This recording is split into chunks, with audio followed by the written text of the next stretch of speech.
Fala pessoal, tudo bom? Tudo bem? Professor Luciano aqui, mais uma vez, com mais uma aula do nosso GFESP, o Grupo de Estudos em Fisiologia do Exercício, Saúde e Performance.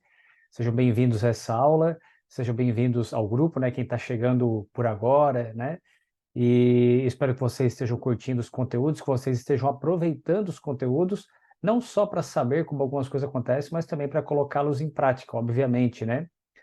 E a nossa aula de hoje é uma ideia que eu tive em função de uma solicitação de atletas, não só de atletas, na verdade foi uma solicitação de um técnico de uma equipe de atletismo que trabalha com atletas profissionais.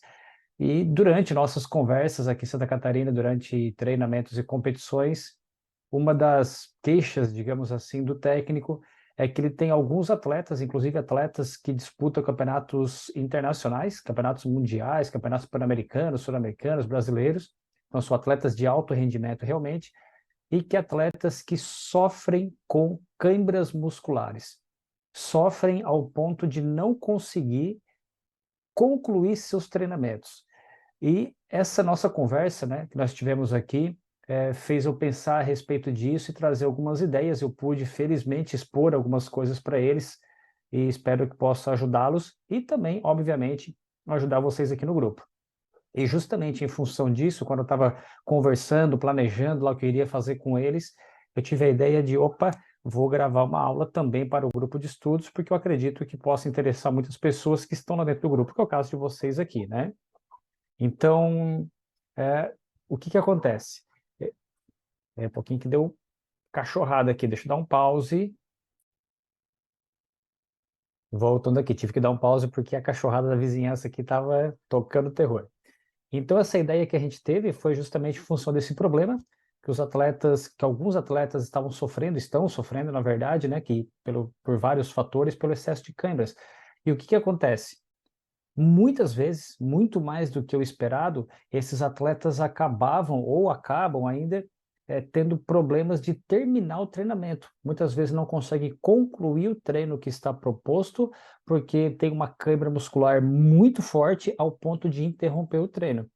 E vocês bem sabem, vocês trabalham com pessoas, independente de serem atletas ou não, que os resultados que um atleta, que uma técnica, uma equipe busca lá na frente, os resultados que nós esperamos das pessoas que nós estamos trabalhando, esse resultado depende de uma sequência de treinamento. A gente precisa evoluir aos poucos, perfeito?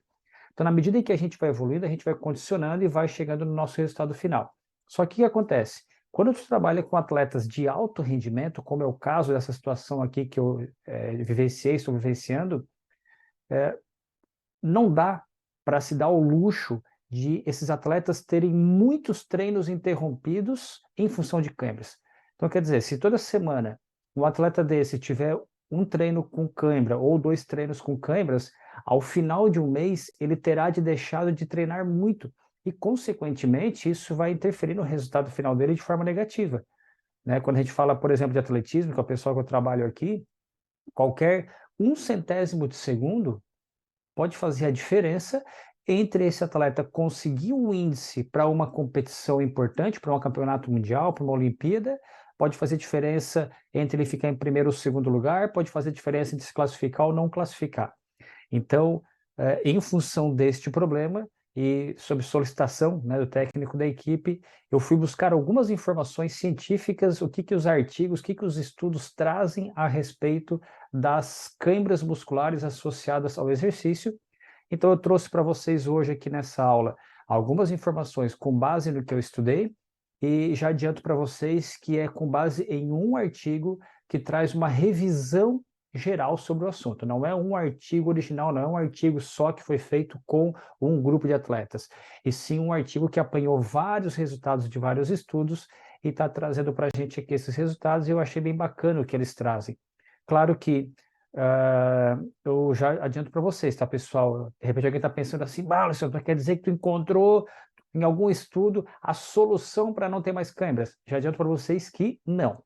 Não existe solução única para isso, e é justamente para isso que nós estamos aqui, para que a gente possa entender os diversos fatores que estão associados às câimbras musculares associadas ao exercício e como que nós, profissionais do exercício, podemos de alguma forma interferir ou ajudar esses atletas para diminuir essa incidência de câimbras, para que eles não tenham seus resultados prejudicados, beleza? Então eu vou trazer algumas informações, eu espero que vocês gostem do que vocês vão ver, e obviamente eu vou deixar o artigo para vocês, para quem tiver interesse, né, em buscar mais sobre isso, porque no próprio artigo tem as referências, né, porque eles citam lá no meio do texto as referências que eles utilizam para a informação, então vocês podem se informar muito melhor de acordo com o interesse de vocês. Eu fiz isso, certo? De acordo com algumas informações que eu achei interessante durante o artigo, eu fui lá nas referências, busquei aquele artigo de referência e busquei informações sobre aquilo, porque é o que me interessava diretamente para eu trabalhar com as pessoas que eu trabalho aqui. Então, espero que vocês façam o mesmo e que vocês possam, de alguma forma, auxiliar os atletas, as pessoas que vocês trabalham, tá bom? Então, vamos em frente e lembrando, né, pedindo aqui novamente, mais uma vez, a ajuda de vocês, para quem estiver acompanhando aqui nossas aulas, não deixe de divulgar, não deixe de compartilhar com seus colegas, fique à vontade para bater print, fique à vontade para compartilhar nas suas redes sociais. Quanto mais pessoas estiverem aqui no grupo, melhor para todo mundo, beleza? Então, vamos em frente, eu vou compartilhar a tela aqui com vocês e eu vou procurar tocar a aula de uma forma que eu precise o menos possível cortar, intervir, depois ter que editar o vídeo, porque isso demora muito e dá muito trabalho. Geralmente, quando eu tenho que fazer pequenos cortes no vídeo, acontece que eu demoro muitas horas, porque até achar aquele ponto do corte complica um pouco. Então, assim, essa aula de hoje, mesmo que eu tenha alguns possíveis equívocos, né? Imagina que acontece aqui como se fosse uma aula ao vivo, pode ser que eu tenha que sair da tela, alguma coisa assim, eu vou evitar o máximo de fazer isso, tá, pessoal? Então vai ser uma aula aí, eu não vou prometer para vocês quanto tempo vai durar, nesse momento aqui, agora que vocês estão assistindo a aula gravada, vocês sabem quanta aula está durando, né? Mas eu imaginei que eu vou falar por mais ou menos uma hora aqui sobre isso, tá? Então, seguimos em frente. Estamos aqui para estudar e para evoluir, beleza? Seguimos então? Só dando um golinho de café para esquentar o gogó, inclusive recomendo para vocês aí, peguem uma água, peguem um suco, peguem um café, alguma coisa que vocês têm vontade, deixem aí do lado, se concentra aqui na aula, pega caneta, pega papel, depois volta, repete, né? O legal da aula gravada é isso, né? Pessoal, seguimos então, eu vou compartilhar aqui a tela com vocês, tá? Vou procurar explicar de uma maneira que fique bem clara para todo mundo e qualquer coisa vocês podem voltar depois aí no vídeo, né? Para poder visualizar alguma coisa que tenha ficado para trás, caso vocês tenham interesse, beleza? Então, o artigo, ele tem esse título aqui, tá? Uma revisão baseada em evidências da fisiopatologia, tratamento e prevenção de câimbras musculares associadas ao exercício. Ele é um artigo de 2022, então ele é um artigo relativamente recente, ele é um artigo de revisão, basicamente, né? Que traz uns conceitos, digamos assim, clínicos para que a gente possa intervir na prática, tá? Os autores estão aqui embaixo, tá? Essa aqui é a parte da onde eu estou passando o mouse aqui para baixo, é a capa original do artigo, vocês vão ver aí nos arquivos aí para vocês baixarem, que é esse artigo aqui, e aqui eu procurei trazer as coisas mais traduzidas. Inclusive, depois, quando eu mostrar algumas tabelas, algumas coisas para vocês, eu vou apresentar a parte já com uma certa tradução para facilitar a compreensão de todos, beleza? Então, primeiro de tudo, é importante, sempre que a gente vai estudar algum artigo, a gente entender qual é o objetivo desse artigo. Por quê? Porque entendendo qual é o objetivo do artigo, eu consigo entender ao final dele se eu tenho, se a conclusão, se a discussão, se os resultados, se as informações que o artigo traz, ele responde essas perguntas do objetivo. Então, o objetivo foi o quê? Revisar, aliás, fazer uma revisão para avaliar de forma crítica a literatura sobre a fisiopatologia, tratamento e prevenção de câimbras musculares associadas ao exercício e fornecer algumas recomendações baseadas em evidências para auxiliar no diagnóstico e no tratamento clínico dessa condição, que é a câimbra, tá bom? Então, já se acostumem, tá, pessoal, que para não ficar toda hora escrevendo aqui, ó, câimbra muscular associada ao exercício, eu vou utilizar a sigla deles que eles utilizam para isso. Essa sigla aqui é porque vem do inglês, né? Seria sempre o contrário, ok? Então seria o contrário aqui, né? Ó, câimbras musculares associadas ao exercício, essa é a sigla que vai ser utilizada, e sempre que vocês virem isso durante a apresentação, vocês sabem que se trata das câimbras musculares associadas ao exercício, tá bom? Então, seguimos em frente. Primeiro de tudo, penso que é importante a gente conceituar, a gente contextualizar, e eu até parei de compartilhar a tela aí, por quê? Por mais que todo mundo que está aqui assistindo a aula saiba, de uma certa forma, né, o que é uma cãibra, talvez não de uma forma de conceitual, de uma forma muito técnica, de uma forma científica, talvez nunca tenha vivenciado, nunca tenha experimentado uma cãibra, mas acho que todo mundo sabe, de uma certa forma, o que é cãibra. Então, independente disso, eu vou trazer para vocês algumas informações para a gente se nivelar no nível de informação. Porque acontece o quê? De repente estou falando alguma coisa, imaginando que todo mundo está na mesma linha de raciocínio que eu estou tendo aqui durante a apresentação. E essa linha de raciocínio é com base no artigo, de repente eu penso isso e não está acontecendo. Ou seja, daqui a pouco um está entendendo, o outro não está, ou não está relacionado, um não está conseguindo se familiarizar com as informações. Então, em função disso, eu sugiro para vocês que mesmo que vocês já pensem assim, poxa, isso eu já sei o que é, para que isso na aula tal, eu sugiro que vocês assistam parte a parte para a gente entrar no mesmo nível, certo?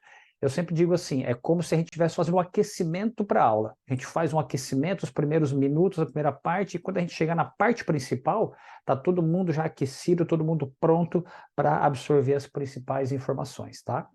Então, voltando aqui à nossa apresentação. Então, o que a gente tem? Deixa eu tirar isso aqui da frente, não aparece para vocês, mas para mim aparece um negócio aqui. Tá. Então, voltando, né? O que eles trazem para a gente primeiro de informação? Que as câimbras musculares associadas ao exercício, elas ocorrem durante ou logo após o exercício e geralmente ocorrem em músculos que são frequentemente usados durante o exercício. Então, uma coisa meio óbvia para todos, mas é importante que a gente nivele aqui a informação, certo? Agora, o que a gente começa a ver já a partir desse ponto aqui, depois no próximo slide eu tenho uma tabelinha explicando melhor. E a gravidade da cãibra, ela vai variar de acordo com algumas situações que eu já vou mostrar na sequência, tá? Então, esse segundo slide aqui, essa primeira informação eu pulo para depois passar já no segundo slide, que é desse segundo parágrafo. E uma coisa que já fica muito clara já logo de começo é que as câimbras musculares, elas não estão relacionadas à temperatura corporal apenas, ok? Que elas ocorrem em uma variedade de condições ambientais e ambientes, e é importante, depois eu vou falar um pouquinho mais para frente sobre isso, mas é importante que isso fique claro porque todo mundo pensa, ou grande parte das pessoas pensam, que a cãibra só acontece quando tem muita umidade, quando a temperatura está muito alta, e isso não é uma verdade, tá? Que outra coisa? Que elas não estão associadas ao aquecimento passivo e que elas também não são imediatamente aliviadas pela aplicação de modalidades de resfriamento, ok? Então, isso aqui é o que é importante que a gente já saiba desde o início, e passando para frente, a gente precisa entender, primeiro de tudo, a questão da gravidade do tipo de câimbra. Essa tabela aqui, ela está traduzida porque o artigo que eu estou mostrando para vocês, que eu passei aí para vocês, ele é um artigo em inglês, eu coloquei lá na internet para poder já traduzir o artigo automaticamente, e ele trouxe tudo isso aqui. Para eu não ficar apenas colocando aqui a tabela que vocês têm aí no artigo, eu preferi aqui dividir isso de uma forma que facilitasse a nossa compreensão, tá? Então eu dividi isso aqui em 3 partes, que é o seguinte. Primeiro que quando se fala de gravidade clínica das câimbras, a gente primeiro classifica a seguinte situação, que quando a pessoa, quando o indivíduo, quando o atleta, ele está numa situação de propenso a câimbras, ou seja, uma pré-câimbra. O que acontece nessa situação? Vocês que aí já experimentaram câimbra vão talvez associar isso, né? Que a excitabilidade neuromuscular aumentada, então, aquela excitação do neurônio motor relacionado ao músculo está aumentada, é um estado praticamente, um estado de quase cãibra, por isso que chama de pré-cãibra. Ele é identificado por fasciculações ou espasmos musculares involuntários, é como o músculo fica dando tipo uns pequenos espasmos, e isso é uma situação que ocorre muitas vezes na situação pré-cãibra. Outro ponto, que a atividade eletromiográfica em repouso é maior do que os músculos que não estão tendo cãibra. Então, se tu for pegar, por exemplo, uma pessoa que está numa situação pronta para ter cãibra, que ela está ali quase tendo a cãibra, se for colocar um eletromiógrafo na musculatura dela, já vai indicar um sinal aumentado desse sinal eletromiográfico. Isso é uma condição que pode indicar que a pessoa vai ter cãibra. perfeito? E outra situação é que o estado propenso a câimbras, geralmente, ele é autolimitado e autorretratável se a atividade parar ou diminuir. Ou seja, a pessoa percebe durante um exercício, percebe durante um treino que está tendo essas fasciculações, que está tendo uma pré-atividade do músculo que pode começar a ter câimbra, e ela para com o treino e ela relaxa a musculatura e automaticamente ela acaba não tendo a câimbra, beleza? Então essa é uma situação pré-câimbra. Eu coloquei aqui em verdinho para a gente separar. Aqui em azulzinho na seguinte, já é a situação de câimbra, que é uma câimbra leve ou moderada, que também envolve as situações ali de cima, perfeito? Que existe uma atividade eletromiográfica maior, que já tem uma pré-ativação da musculatura maior e já está localizada especificamente em algum músculo ou grupo muscular, né, relacionado à atividade física, geralmente, perfeito? Então, é basicamente o que acontece ali em cima, mas é importante destacar que também nesse terceiro item, que as câimbras musculares associadas ao exercício, elas ocorrem sem outros sintomas sistêmicos ou qualquer sinal de uma lesão concomitante mais grave, por exemplo, como uma hiponatremia. O que é uma hiponatremia? Baixa concentração de sódio no sangue. Isso acontece quando a pessoa sua demais, perde muitos sais minerais durante o suor de forma exagerada, só repõe com água, o sangue fica, entre aspas, mais diluído, entre aspas não, ele fica mais diluído, e essa baixa concentração de sódio que a pessoa tem no sangue acaba levando a uma hiponatremia. Mas entendo que essas situações, que essas câimbras musculares, quando ela é leve ou moderada, elas ocorrem independente disso, mesmo que a pessoa não esteja tendo essa baixa concentração de sódio, essa câimbra pode ocorrer, tá?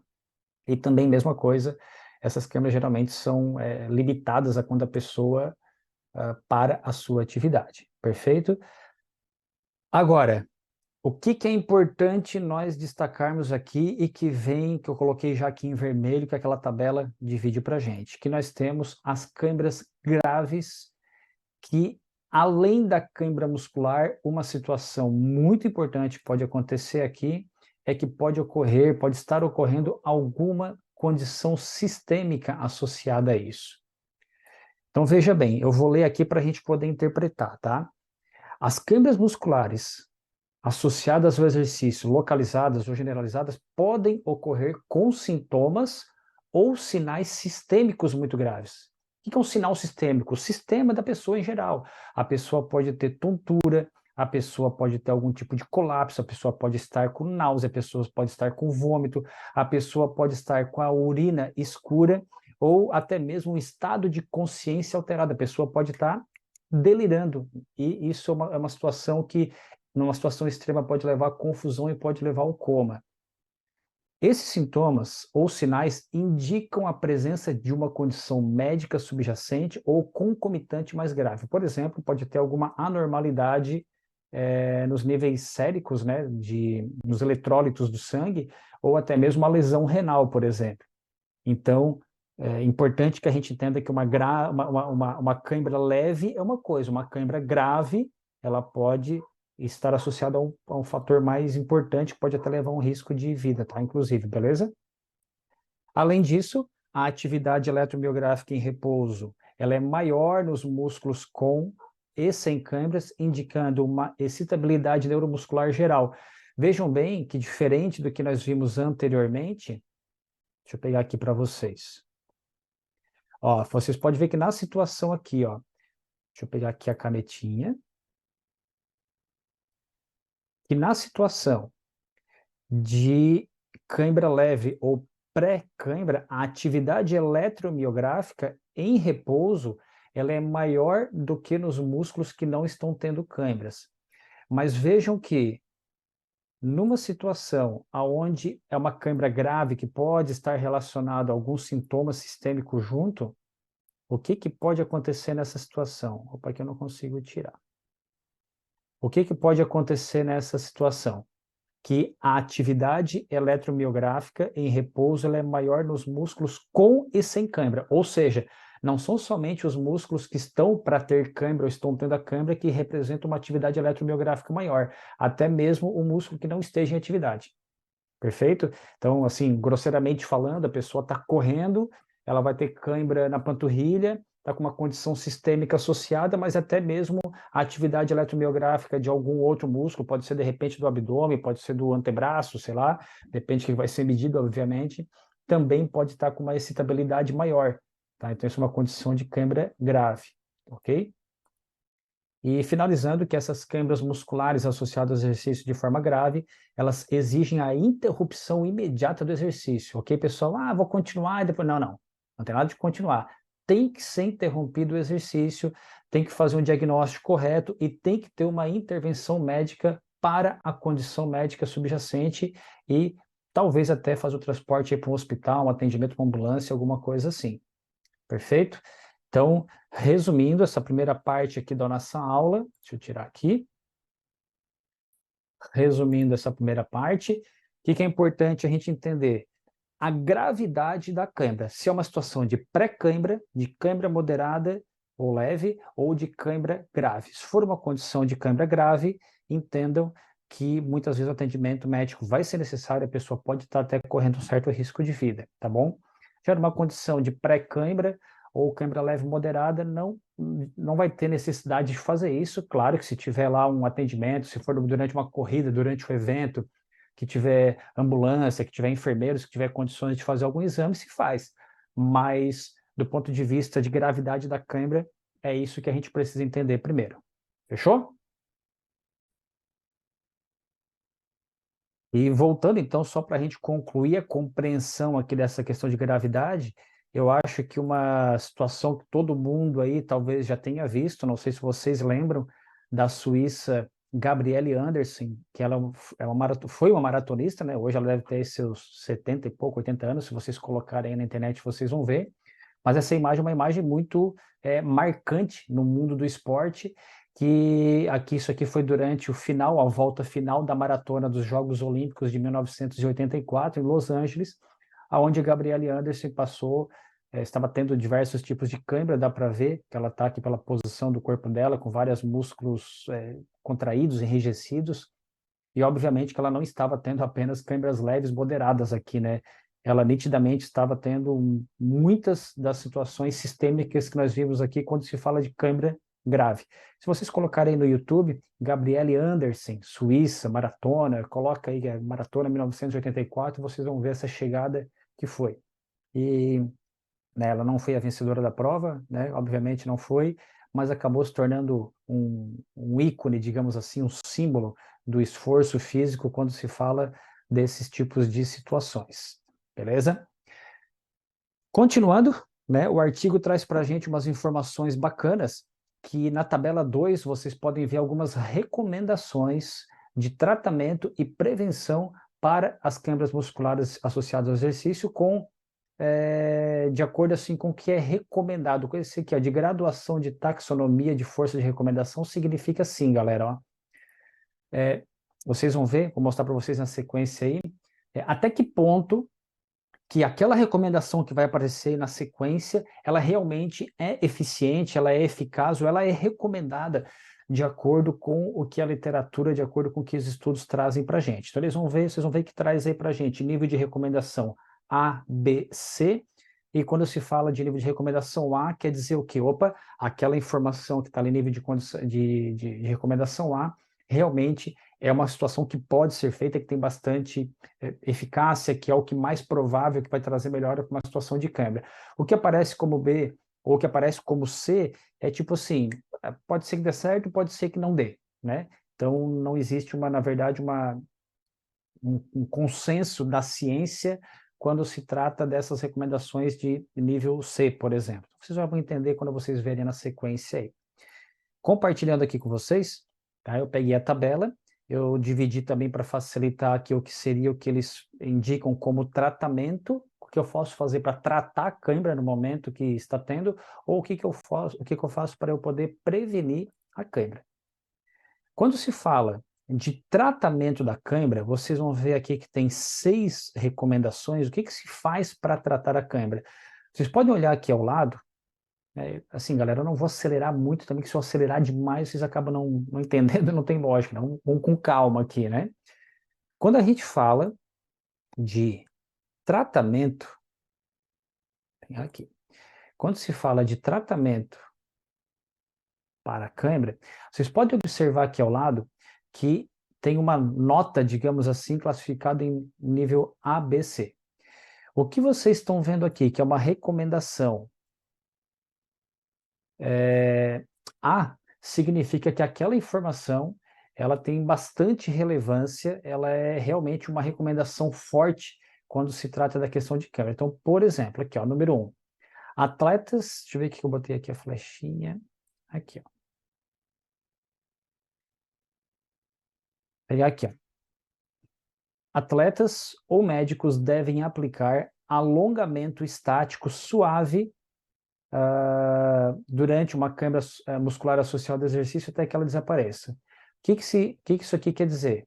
Que realmente é uma recomendação nível A, conforme vocês podem ver aqui ao lado, de que o alongamento é o que tem que ser feito durante o momento que está tendo a câimbra. Não, mas tem outras coisas para fazer? Tem, talvez tenha. Está aqui algumas recomendações aqui embaixo. Mas fazer alongamento resolve? Sim, em geral sim. Dificilmente tu não vai conseguir aliviar aquela câimbra se não fazer alongamento. A não ser que seja uma câimbra muito, muito, muito, muito forte, mas também não tem nenhum problema tentar, ok? Então, realmente, o alongamento é uma indicação, e eu deixei aqui ao lado, eles trazem aqui na tabela, na verdade, esses números se referem às referências aí desse artigo que trazem essa informação, tá? Então, vocês podem procurar lá nas referências do artigo, o artigo está referência número 1, artigo referência 5, 22, 26, 35, são artigos que trazem alguns resultados de estudos que mostraram que realmente o alongamento é eficiente para aliviar a cãibra durante o exercício, tá? Então, aqui tem algumas recomendações, evidência, digamos assim, aquilo que seria o A, conforme vocês podem ver aqui, são a primeira e a segunda informações que vocês estão vendo, que o alongamento é uma recomendação, e outra situação é que é o seguinte, ó, depois vocês vão ver lá na frente, tá? Durante o estudo também, que a quinina, que é uma planta aí, ou produtos contendo quinina, como por exemplo água tônica, não devem ser administrados para o tratamento da cãibra. Ah, mas eu vou tomar. Não deve ser administrado. Depois vocês vão ver no artigo aí o porquê disso, quem for se interessar em buscar essa informação, tá? Então é o seguinte, eu não vou aqui ler todos os detalhes da tabela, a tabela está aqui, vocês podem aí, inclusive nesse momento, vocês podem dar um pause, e ler aqui o que é recomendado, né? Aqui, ó, recomendação para tratamento. Perfeito? Aí vocês vão ver aqui, a nível A, B e C. Eu só vou pegar, por exemplo, aqui um C. O que significa o C? Significa que essa informação, ela assim, é uma informação que não tem muita eficiência, digamos, né? Vamos pegar uma aqui, um exemplo, tá? Um exemplo.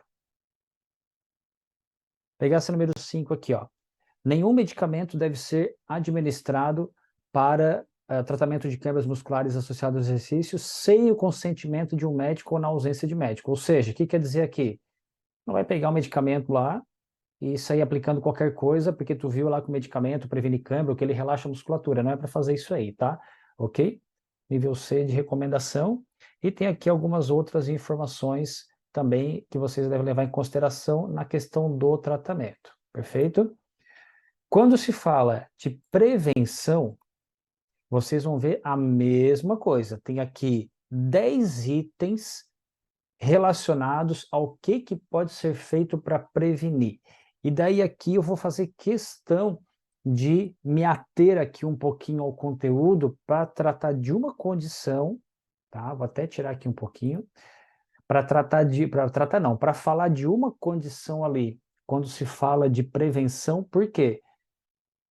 Das recomendações, até que ponto que o profissional de educação física, que o treinador, que o fisiologista, que o preparador físico é o responsável por aquela intervenção para prevenir uma cãibra. Até que ponto que é o médico, até que ponto que é o nutricionista, até que ponto que é o fisioterapeuta, até que ponto que é o massagista.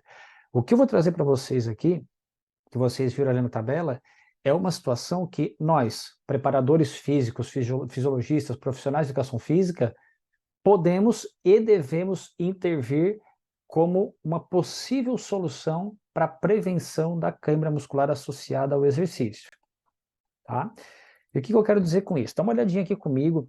Então, por exemplo, primeiro, a gente vai observar aqui ao lado que não existe nenhuma dessas recomendações, que é uma recomendação absoluta, nenhuma delas aqui tem classificação A, mas vamos pegar aqui o que pode ser feito para prevenir câimbra. Vou pegar as duas letras B, tá? Estão acompanhando comigo aqui? Estão entendendo o que eu estou querendo dizer, o que é importante? Letra B é mais importante do que fazer do que a letra C, tá? Resumindo, é isso aqui na tabela. Acompanhe aqui comigo e olha a seguinte situação. Vou pegar aqui o item 3, quando se fala de prevenção de câimbras, que é a letra B. Incorporar reeducação neuromuscular, pliometria ou treinamento de força nas sessões de treinamento quando a fadiga neuromuscular for identificada como um fator da câimbra muscular de um atleta.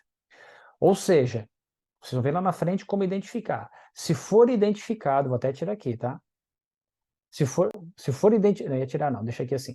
Se for identificado que a fadiga neuromuscular é um fator essencial, que é o que está provocando possivelmente a câimbra muscular, o treinamento de força, o treinamento pliométrico pode ser uma alternativa, ele pode ser um meio de prevenir, de preparar esse atleta para diminuir as chances de ele ter câimbras musculares, tá bom?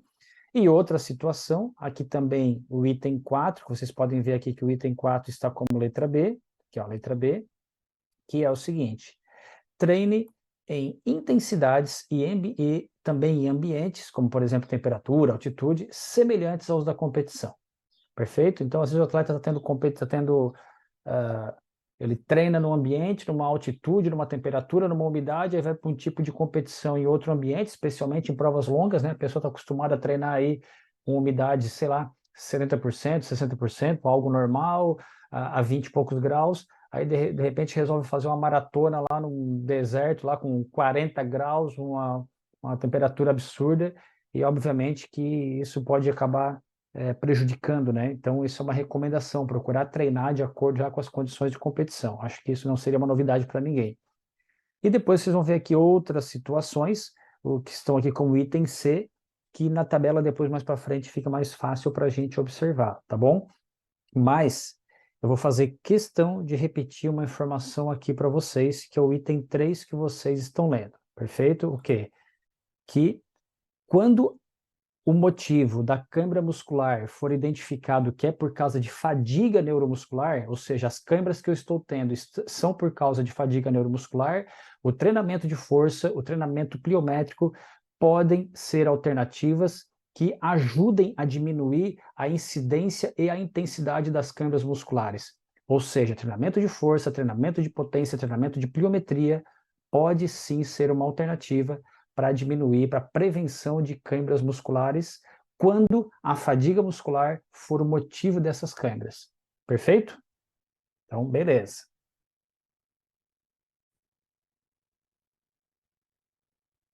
Voltando aqui, vocês vão perceber a pausa, né? Dei uma pausinha aqui para tomar um golinho d'água. Enquanto isso, vocês vão assimilando algumas informações também.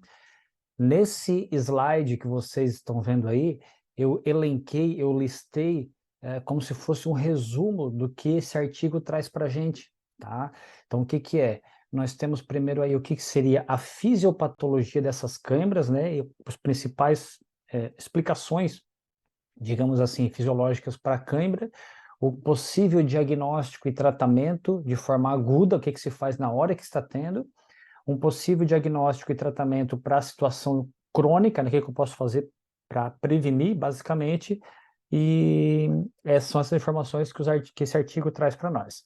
Quando a gente fala da fisiopatologia, existem algumas explicações, e daí assim, galera, eu vou dizer para vocês aqui, se eu for ficar aqui explicando cada uma delas, ler tudo que está no artigo, então, assim, nós vamos ficar aqui 4, 5 horas falando sobre isso. Então, por isso que vocês têm o artigo aí na mão, tá? Para vocês lerem, para vocês se informarem melhor, mas eu vou trazer só um resumo aqui. Inclusive, o bacana desse artigo é que todas as informações que estão aí na forma de texto, explicando um pouco melhor, eles elaboraram umas tabelas, uns quadros que facilitam a compreensão.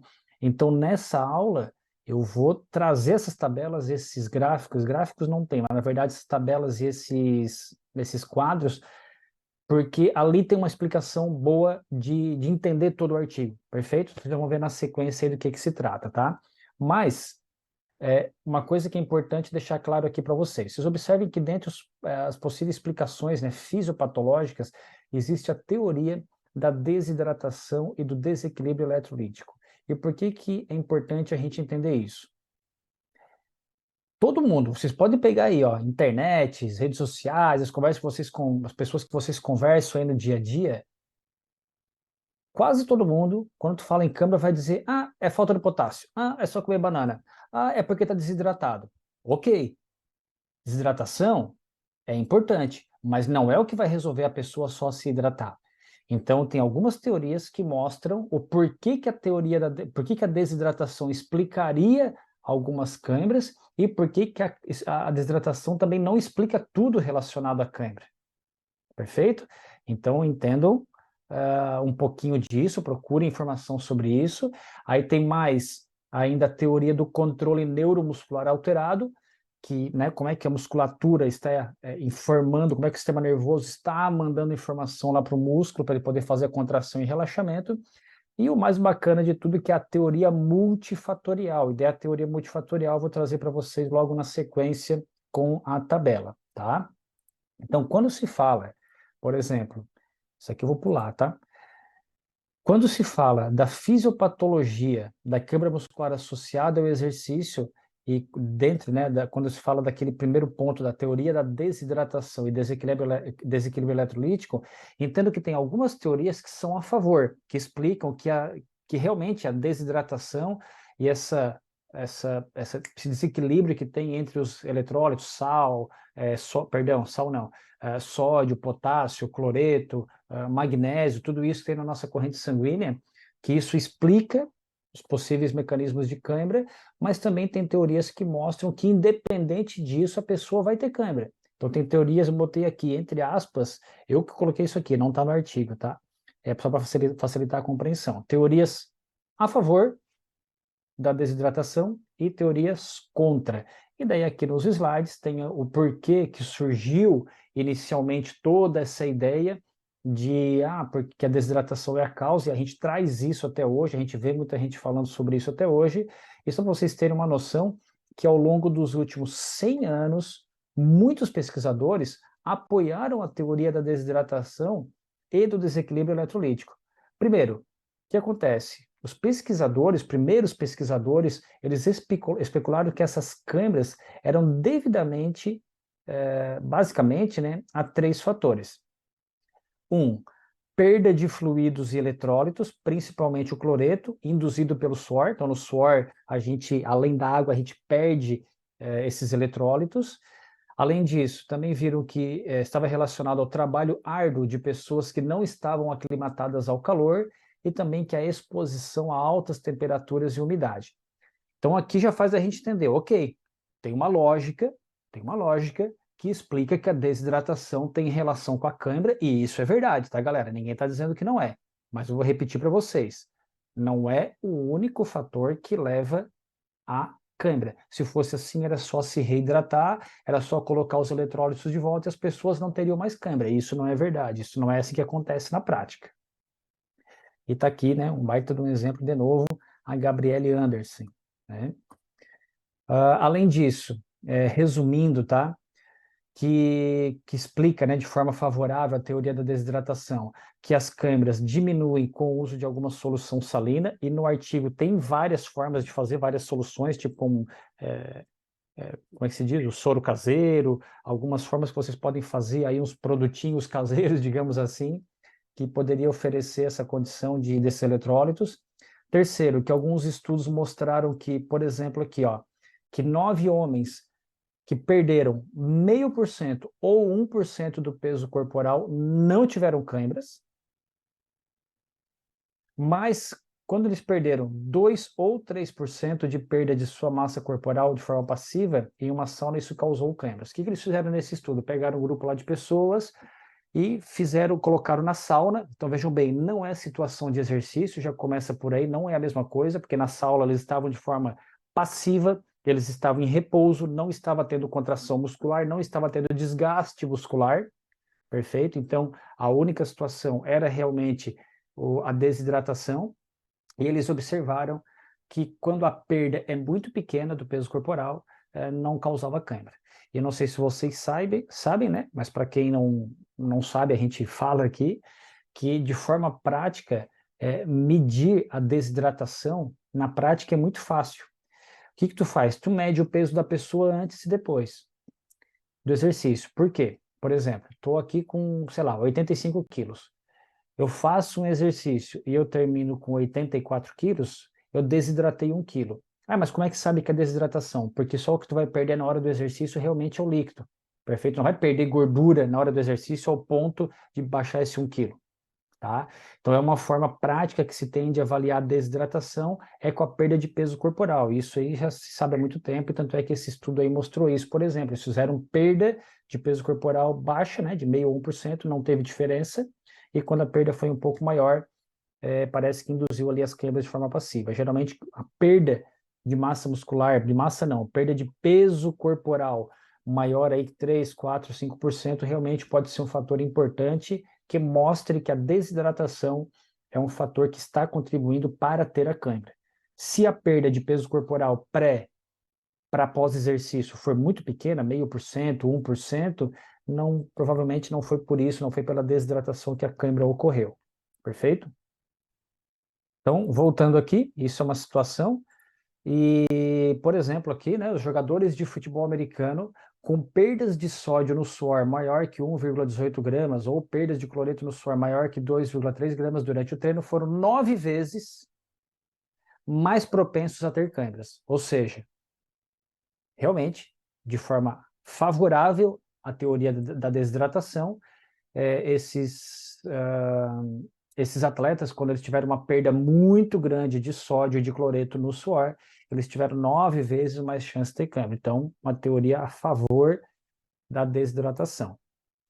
E uma situação aqui com outro estudo que mostra que traz, né, que tenistas e jogadores de futebol americano com histórico de câimbras tem uma tendência a ter maiores taxas de suor e perdas de sódio do que quem não tinha câimbra. Então, aqui mais uma teoria que traz, dizendo que a desidratação é um fator. Eu trouxe aqui, eu coloquei essa imagem do Carlos Alcaraz, acho que vocês conhecem, né? Quem acompanha um pouco aí de notícias esportivas deve conhecer, que é um tenista espanhol, novo, tá? Quando estou gravando aqui com vocês agora, nesse momento, em 2022, se não me engano, 2022, né? Que estou aqui, não, 2023. Se eu não me engano, o Carlos Alcaraz tem 21 anos de idade, então ele é um cara novo, e jogou contra o Djokovic, né? Que é um fenômeno aí do tênis, e ele relatou que ele teve algumas câimbras, e eu achei muito interessante trazer essas informações para vocês, porque depois, quando vai falar mais na frente ali sobre a questão de estresse, condiz aqui com o que ele traz aqui para a gente. Mas eu só coloquei a imagem porque teve um estudo aqui que fez com tenistas, mostrando que teve a maior taxa de suor e perda de sódio, que teve relação com câimbra, né? E eu achei muito interessante isso aqui, eu vou até aumentar, tá? Para depois a gente chegar ali na frente e já entender algumas coisas, que é o seguinte, que quando o Carlos Alcaraz foi questionado sobre o que havia causado a câimbra, ele disse: a tensão da partida. A tensão, estava tenso. Comecei a partida muito nervoso. A tensão do primeiro set, do segundo set, foram 2 sets muito intensos também. Nunca senti algo como hoje. Nunca senti aquela tensão que senti naquela partida. Eu me decepcionei e em uma partida como essa, vim para essa partida com muito sentimento, me sentindo muito bem fisicamente e com câimbras no final do segundo set e no início do terceiro. Foi realmente decepcionante. Por que eu estou mostrando isso para vocês? Porque ali na frente, quando eu mostrar a tabela, o quadro para vocês, vocês vão ver que a situação de estresse, ansiedade, sistema nervoso, pode ser uma condição favorável para ter câimbra. Não é apenas aqui a desidratação que está sendo aqui o assunto desse momento. Perfeito? E vejam o que ele diz aqui, ó. eu estava muito bem fisicamente. Ele estava bem. Só que, mesmo assim, ele teve câimbras, ou seja, se estava desidratado, se foi realmente a tensão, não sei dizer para vocês, mas segundo ele, pela percepção dele, que é né, apesar de novo, um atleta experiente de alto nível, de alto rendimento, ele teve essa percepção. Mais para frente a gente fala um pouquinho sobre isso, tá? E complementando, né, eu não sei, falando aí sobre os tenistas, até para a gente dar uma quebrada aqui na aula, eu não sei se vocês lembram dessa situação aqui, né, do Nadal, que ele estava dando uma entrevista. O Nadal é um cara que sofre pra caramba com câimbras, inclusive se vocês colocarem na internet, aí vai ter reportagens do médico e do fisiologista do Nadal, explicando como é que eles encontraram algumas soluções para a cãibra, tá? Eu não trouxe aqui porque não faz parte do artigo e também não é nada ainda científico, mas tem alguma relação. Se vocês colocarem, vocês vão encontrar. Videozinho aqui de alguns, eu vou deixar o vídeo correr todo, tá? Tem 1 minutinho e pouco, se eu não me engano, para vocês entenderem e sentir o que está acontecendo aqui.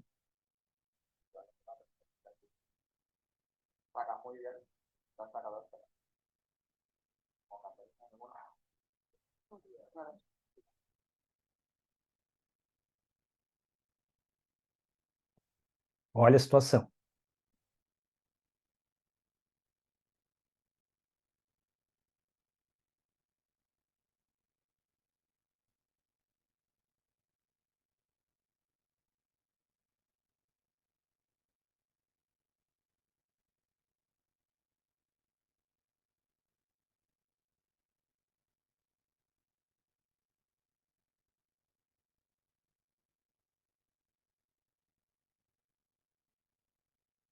Punk, né, galera? Vou deixar correr aqui, depois se quem não quiser assistir só passa para frente, né? Mas vou deixar correr aqui, tá?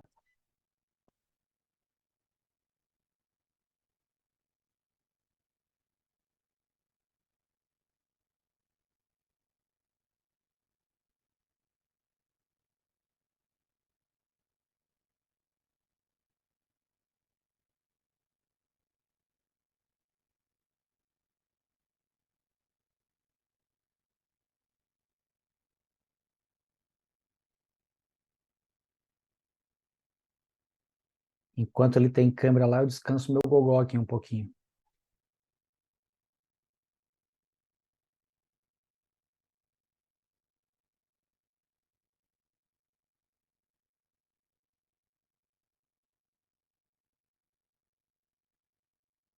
Quem se identifica aí?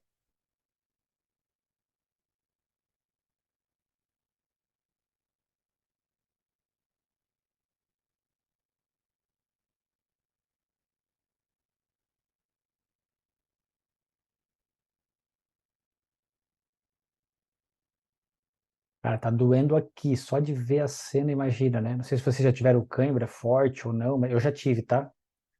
Quem acompanha as aulas aí sabe que eu já fui atleta, já falei sobre isso. Já tive cãibra forte, forte, forte mesmo, de não conseguir nem alongando na hora de resolver ela. E terrível, assim, de ficar 5, 6 dias depois com dor.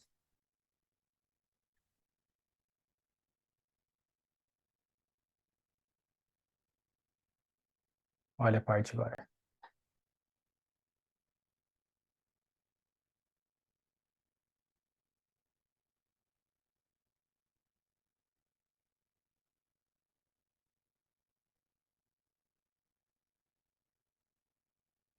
Fechou. Vocês entendem que quando eu falo de cãibra forte, de muita dor, de uma situação muito parecida com como essa, isso pode comprometer muito para o atleta, isso é muito ruim para o atleta, não apenas pela dor física que ele está sentindo, mas também pela questão de que isso vai trazer alguns prejuízos. Por exemplo, será que ele conseguiria jogar no dia seguinte com a mesma eficiência?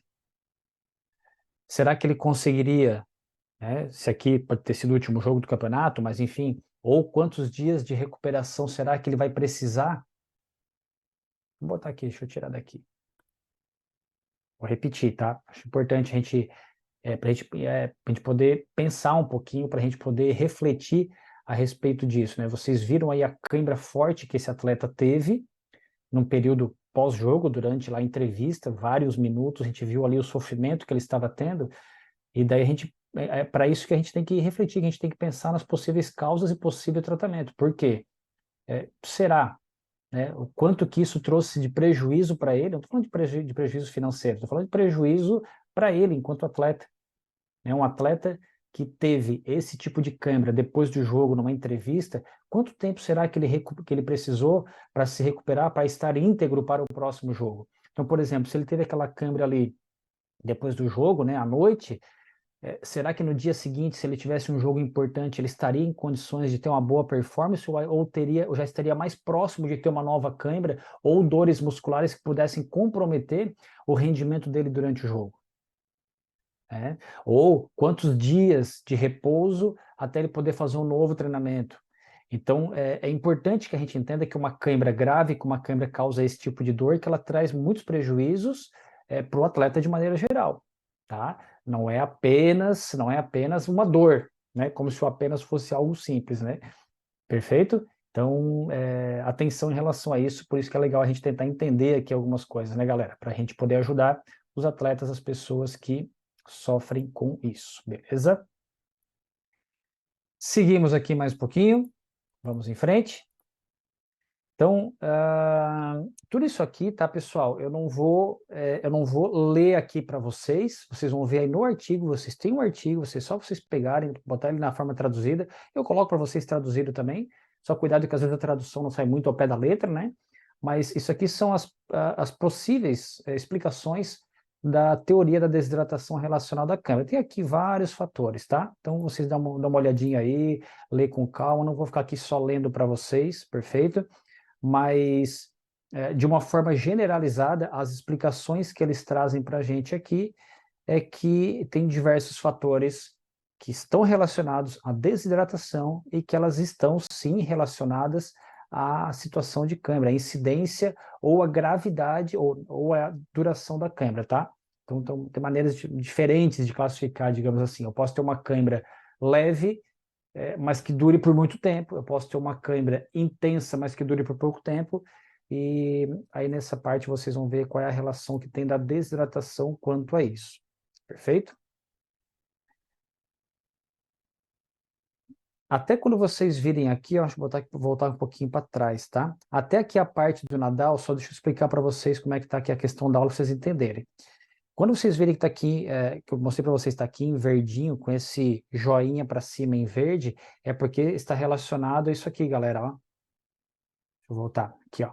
As teorias que mostram a relação da desidratação com a câimbra, teoria a favor, tá?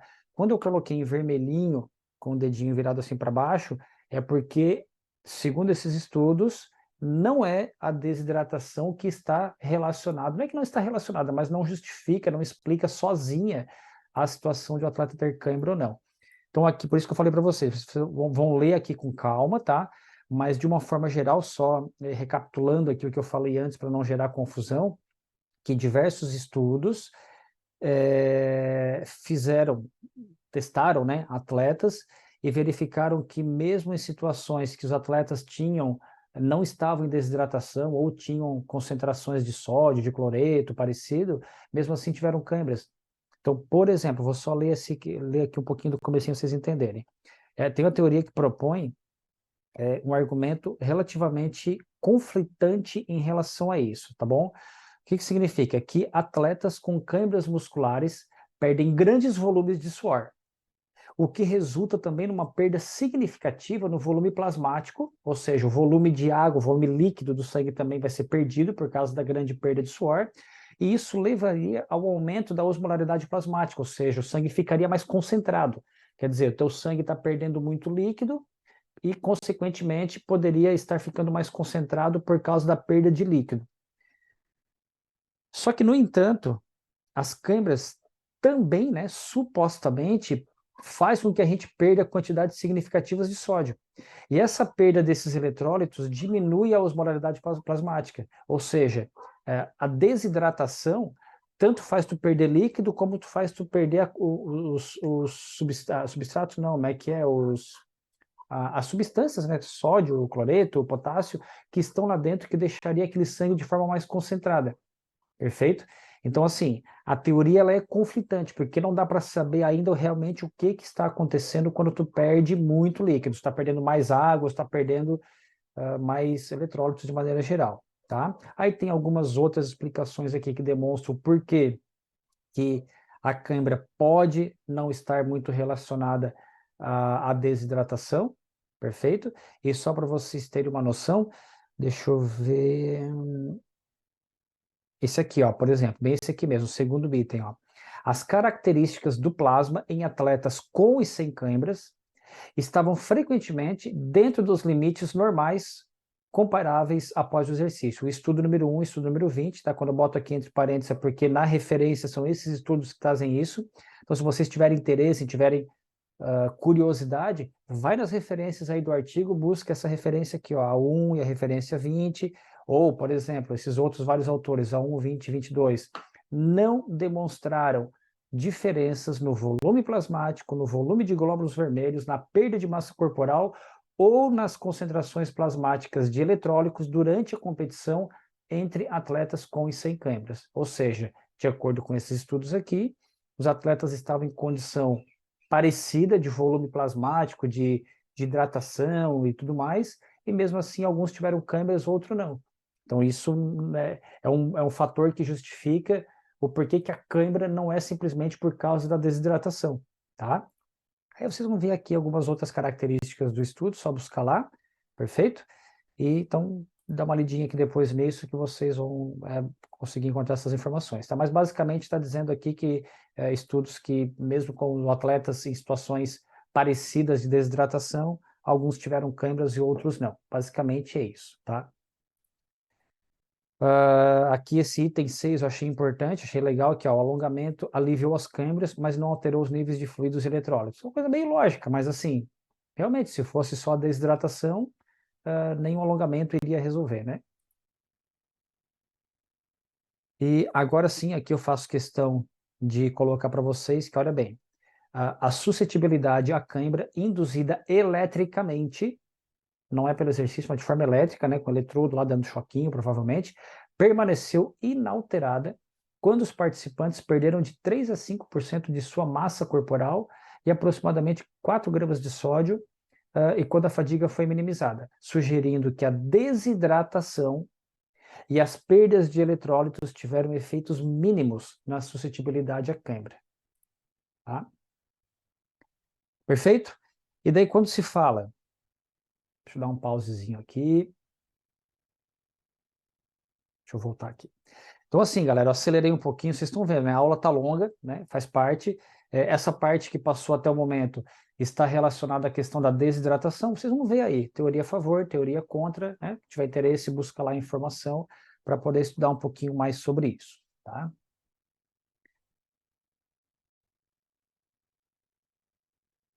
Voltando, galera, eu voltei aqui só nesse slide para mostrar para vocês, então, que dentro da fisiopatologia, da explicação da câmara, a gente acabou de ver sobre a teoria da desidratação, favor e contra, e agora eu vou mostrar de forma breve para vocês sobre a teoria do controle neuromuscular alterado. E aqui eu acho importante porque aqui a gente começa a pensar o quanto que nós, profissionais da área do exercício, podemos interferir de forma negativa, né, perdão, de forma positiva, na questão de aliviar essas câimbras aí do pessoal que sofre muito com isso.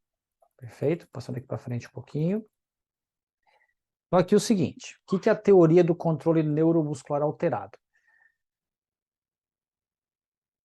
Entenda o seguinte, vou resumir para vocês aqui. Quando eu tenho um músculo, deixa eu ver se eu consigo compartilhar com vocês aqui. Vamos lá, eu vou lá, eu volto, pego um slide, pego o outro, vamos se entender aqui, né? Então, veja bem, quando a gente fala da teoria do controle neuromuscular alterado, o que diz essa teoria? Significa o seguinte, primeiro vamos entender aqui ao lado rapidamente que os nossos músculos, eles só se contraem porque nós temos unidades motoras, nós temos os neurônios que estão conectados a eles, e quando esses neurônios fazem a sua descarga elétrica, né, e mandam o impulso, o potencial de ação, aquele músculo se contrai, perfeito? Então aqui nós temos um exemplo, quero mostrar aqui para vocês. Acho que aqui eu vou conseguir mostrar para vocês, ó. Dá uma olhadinha nisso aqui. Acho que está aparecendo aí, né? Deixa eu só conferir. Acredito que sim. Então, por exemplo, uma contração da unidade motora. Então, nós temos aqui um exemplo, tá? O que acontece aqui? Nós temos aqui dois neurônios, perfeito, que eles estão conectados aqui, cada um com a sua placa motora conectada a uma fibra muscular, e quando esse neurônio ele é ativado, aquelas fibras musculares vão se contrair. Então, por exemplo, se eu disparar um potencial de ação por esse neurônio que está aqui representado em cor verde, né, só para a gente facilitar a nossa compreensão, o que acontece? Todas as fibras musculares que estão sendo conectadas por ele vão se contrair, perfeito? E com aquilo eu acabo gerando uma certa quantidade de força. Quando um outro grupo, um outro neurônio com outro grupo de fibras musculares emite também a sua descarga elétrica, aqueles músculos, aquelas fibras musculares também vão se contrair. Então, eu tenho uma produção de força diferente aqui, por exemplo, em função do tipo de unidade motora, em função do tipo de neurônio que está conectado e a quantidade de fibras musculares, vai ser uma produção de força diferente desse aqui, que tem muito mais. E claro que se eu ativar os dois ao mesmo tempo, eu vou produzir muito mais força. Então, entendam que o que importa aqui para a gente? Que para eu produzir força, eu preciso com que unidade motoras, eu preciso com que o neurônio vindo do meu sistema nervoso, que está conectado a uma fibra muscular, eu preciso que ele dispare, eu preciso que ele emita um potencial de ação para aquela fibra muscular poder fazer sua contração. Perfeito? Então, isso é importantíssimo que a gente entenda no primeiro momento para entender o porquê que isso tem relação com a câimbra muscular. Voltando lá, então vejam bem, qual é a teoria, o que explica para a gente aqui essa teoria? Que quando a fadiga e outros fatores quando tem uma situação de fadiga e outros fatores, isso pode gerar um desequilíbrio entre os estímulos excitatórios e inibitórios no nervo motor, ou seja, a situação de fadiga pode fazer com que o estímulo para aquele neurônio ativar ou para ele não ser ativado e acabar inibindo a contração muscular, isso vai ser influenciado por esse estado de fadiga. Então, independente da situação de desidratação ou não, entendo que esse desequilíbrio no estímulo excitatório e inibitório faz diferença para a contração muscular, tá? E pode acabar gerando uma câimbra. Essa teoria, olha só que bacana, deixa eu ver se eu estou gravando aqui. Essa teoria, ela surgiu de observações, quando eu falo observação é estudo, tá? De que a fadiga, olha bem, presta atenção aqui, ó, liga lá. A teoria surgiu de observações de que a fadiga alterava o fuso muscular e as taxas de disparo dos órgãos tendinosos de Golgi. Está aqui, referência 24 e 25 aí desse artigo que vocês têm em mãos. Essas mudanças na atividade aferente podem levar a uma superexcitação dos nervos motores. E essa superexcitação vai fazer com que eles contraiam mais do que deveria. E o que é importante, agora eu vou voltar aqui num outro slide que eu tenho lá das minhas aulas sobre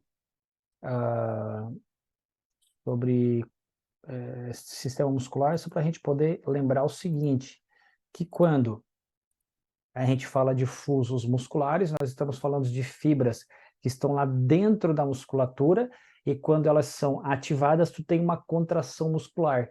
Então, se tu tem essas fibras em alta atividade, tu pode ter uma contração até involuntária, tá? E isso pode ser uma das explicações de que a fadiga desses neurônios relacionados a esse tipo de fibra, que é os fusos musculares, faz com que isso acabe desencadeando a situação de câimbra. Além disso, aí tem a situação oposta. Nós temos os órgãos tendinosos de Golgi. O que são os órgãos tendinosos de Golgi? É um conjunto de células localizado no tendão que tem a função justamente de relaxar a musculatura quando existe um excesso de carga, um excesso de tensão. Ou seja, quando tu pega uma carga muito alta de forma repentina, quando tu tem uma situação como essa, tu ativa os órgãos tendinosos de Golgi e tu tem um relaxamento da musculatura. Entendendo o que são os fusos musculares que fazem contração, e o que são os órgãos tendinosos de Golgi, que estão lá no tendão, e fazem o relaxamento da musculatura, a gente começa a entender como que esse problema aí do, da teoria do controle muscular pode estar relacionado às câimbras. Então, eu vou repetir aqui o segundo parágrafo, a segunda flechinha aqui, que vocês agora vão relacionar com o que eu falei sobre fuso e órgãos tendinosos de Golgi. Então, por exemplo, repetindo, essa teoria da fadiga, né, surgiu de observações de que a fadiga alterava o fuso muscular e as taxas de disparo dos órgãos tendinosos de Golgi. Essas mudanças na atividade aferente podem levar a uma superexcitação dos neurônios motores, ou seja, como se a fadiga estivesse inibindo o trabalho dos órgãos tendinosos de Golgi e, consequentemente, não haveria o relaxamento, além de aumentar a atividade do fuso muscular, fazendo mais contração muscular, e, consequentemente, a cãibra. A maioria das câimbras musculares associadas ao exercício ocorre no exercício ou numa contração ativa dos músculos que cruzam múltiplas articulações. Galera, isso é essencial entender, porque um músculo que cruza várias articulações, então, por exemplo, uma pessoa, que é o caso dos atletas aí, tem muitas câimbras de gastrocnêmio, né, a panturrilha. Como o músculo gastrocnêmio ele cruza a articulação do joelho e ele está ligado à articulação do calcanhar também, o que pode fazer? Até mesmo um encurtamento de toda a cadeia posterior pode fazer com que esse músculo da panturrilha já fique numa situação de pré-contração. Entende? Para lá um pouquinho, vamos dar um pausezinho aqui. Então, assim, ó, por exemplo, vamos pegar aqui o músculo gastrocnêmio, né? A panturrilha, que a gente chama. Entendam que, como ela é um tipo de musculatura que está cruzando aqui mais de uma articulação, né? Joelho e região de calcanhar, o que vai acontecer? Se a musculatura toda posterior de coxa já estiver encurtada, se toda a cadeia posterior estiver encurtada, esse músculo tende a ficar numa contração já de pré-contração. Então, isso significa, segundo essa teoria aí, de que talvez a melhora de amplitude de movimento de toda a cadeia posterior, não apenas do gastrocnêmio em si, não apenas a melhora de amplitude de movimento e flexibilidade dele, pode ser que ajude na questão de ter menos câimbras, tá? Essa é uma situação. E seguindo aqui para a gente entender, vamos lá. Os músculos que cruzam várias articulações geralmente se contraem em posições já encurtadas. Foi isso que eu falei para vocês agora. Porque a musculatura já está curta e já tem uma pré-contração, basicamente isso. E, consequentemente, isso faz com que a quantidade de inibição muscular proveniente dos órgãos tendinosos de Golgi seja reduzida, ou seja, os órgãos tendinosos de Golgi daquela musculatura, de todo aquele conjunto de músculos que já estão encurtados, especialmente aqui no caso do gastrocnêmio, ele já tem uma atividade reduzida, e como ele está com uma atividade reduzida, ele não consegue fazer a função dele, que é relaxar a musculatura. Consequentemente, o músculo contrai. Perfeito? Então, olha só a relação que tem aí dessa alteração de controle neuromuscular relacionado à cãibra. Além disso, estudos de laboratório, os investigadores confirmaram a importância dos aferentes musculares e vias espinhais no desenvolvimento de câimbras. E os não câimbras produziram maiores quantidades de inibição do que quem teve câimbra. Ou seja, as pessoas que não tiveram câimbra conseguem inibir melhor essa musculatura propensa a câimbras, e daí pode ter uma relação aí com os órgãos tendinosos de Golgi que eles têm, beleza? As câimbras musculares associadas ao exercício também ocorrem normalmente perto do fim das competições, quando a fadiga é provavelmente maior. E daí eu quero chamar a atenção de vocês uma coisa: não necessariamente no final da competição que se instala uma fadiga. Um atleta ele pode estar com uma semana ou 2 semanas numa demanda, num volume de treinamento tão alta que segunda, terça, quarta, quinta, treinando demais, não conseguindo repor tudo que tem que ser reposto com alimentação, com descanso e tudo mais, isso acaba gerando uma situação de fadiga que faz uma situação parecida como se ele estivesse já no final de competição, como se ele estivesse cansado, tá? E isso pode ser um fator que faz o quê? Com que a pessoa, obviamente, não tenha condições de fazer o relaxamento da musculatura, não tem condições de manter o controle neuromuscular da maneira adequada, perfeito? E continuando aqui mais um pouquinho, deixa eu ver se está compartilhando, tá. Além disso, as câimbras podem ser induzidas voluntariamente na ausência de desidratação ou perda de eletrólitos. O estudo referência 29 mostrou que conseguiram induzir a ter câimbras independente de estar desidratado ou não. Ou seja, tem mais coisa envolvida aí na câimbra. Perfeito? Então, coletivamente, né, juntando o que a gente viu de informações, esses achados indicaram que alterações no sistema nervoso foram necessárias para que ocorresse a câimbra, perfeito? E, obviamente, né, que finalizando, que não é simplesmente só isso que vai explicar a câimbra também, né? Assim como só a desidratação não explica, também não é só o controle neuromuscular alterado que vai explicar a câimbra, mas vejam que tem várias coisas associadas, beleza? E daí,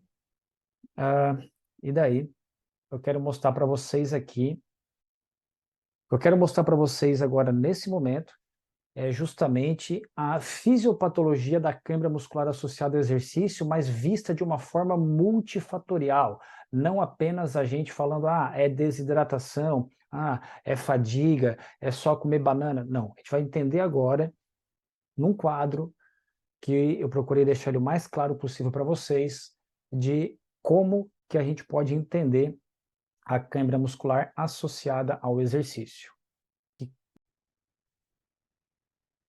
Bom, pessoal, vocês vão perceber um corte, uma coisa totalmente diferente do que eu estava falando até agora. Estou até com a blusa aqui, já está mais frio agora, porque eu gravei a aula toda que vocês estão vendo aí, e quando depois eu fui conferir, eu percebi que o que eu vou explicar agora, eu estava só falando e não estava compartilhando a tela, e é a parte mais interessante. Então, eu estou regravando aqui, e depois, no final dessa gravação, que eu vou explicar só essa partezinha, aí a aula continua com o conteúdo, beleza? Então, sem delongas, continuamos aqui, tá? Vamos lá. Agora sim, agora está gravando e agora está compartilhando a tela, beleza. Então, falando dessa tabela que traz aí no artigo, a tabela não, esse esquema, né, que o artigo traz para a gente, quando a gente olha assim no primeiro momento, dá até assusta, né? Primeira vez que eu vi assim, poxa, como é que eu vou entender isso aqui? Onde é que começa? Qual é a flecha que termina? Tava uma confusão aí. Então, o que eu fiz? Foi onde eu fiquei mais tempo tentando entender isso aqui. Claro que toda a leitura do artigo, ela vai acabar trazendo para cá, para esse esqueminha, tá? Então, por isso que é importante ler lá e prestar atenção aqui também. Para facilitar a vida de vocês, o que eu fiz? Eu traduzi e fiz todo um esquema animado para explicar para vocês. Animado no sentido assim, só colocar os quadradinhos aí na ordem. Só que vocês vão ver que a minha explicação ela está de trás para frente, porque eu penso que de trás para frente ela ajuda muito a entender os conteúdos também, né? Então, vamos lá. Seguinte, o que interessa de tudo aqui, o que é? Que no final do processo, que no final de várias situações, nós vamos chegar nisso aqui, ó. Isso aqui é a cãibra, tá? Ok? Lembra que esse símbolo aqui significa cãibra. Agora, tá, desencadeou a cãibra, tá aqui a flechinha fechando nela. Como que a gente vai entender tudo isso aqui que está antes? Então eu fiz o seguinte, nós vamos passar aqui para frente e vocês vão ver todo o esquema de trás para frente já traduzido e eu vou explicar para vocês. Bom, a situação de cãibra, entenda que o que mais, o ponto final, assim, o que fez desencadear aquela cãibra, no fato, a cãibra nada mais é do que uma contração muscular, perfeito? Então, uma contração muscular, para que ela ocorra, o que desenvolveu essa cãibra, significa o quê? Que foi, o ponto final foi uma atividade aumentada da membrana da célula muscular. Vocês sabem que a célula muscular, ela tem a membrana, perfeito? E a membrana da célula muscular tem vários canais, né, onde vão se ligar ali os neurônios, e consequentemente, quando o neurônio motor dispara a descarga elétrica para aquela fibra muscular, significa que teve uma maior atividade na membrana da célula. Então, uma coisa que se sabe o quê? Que a cãibra é porque tem uma atividade aumentada da membrana da célula muscular. Então, esse é um ponto, tá? Como?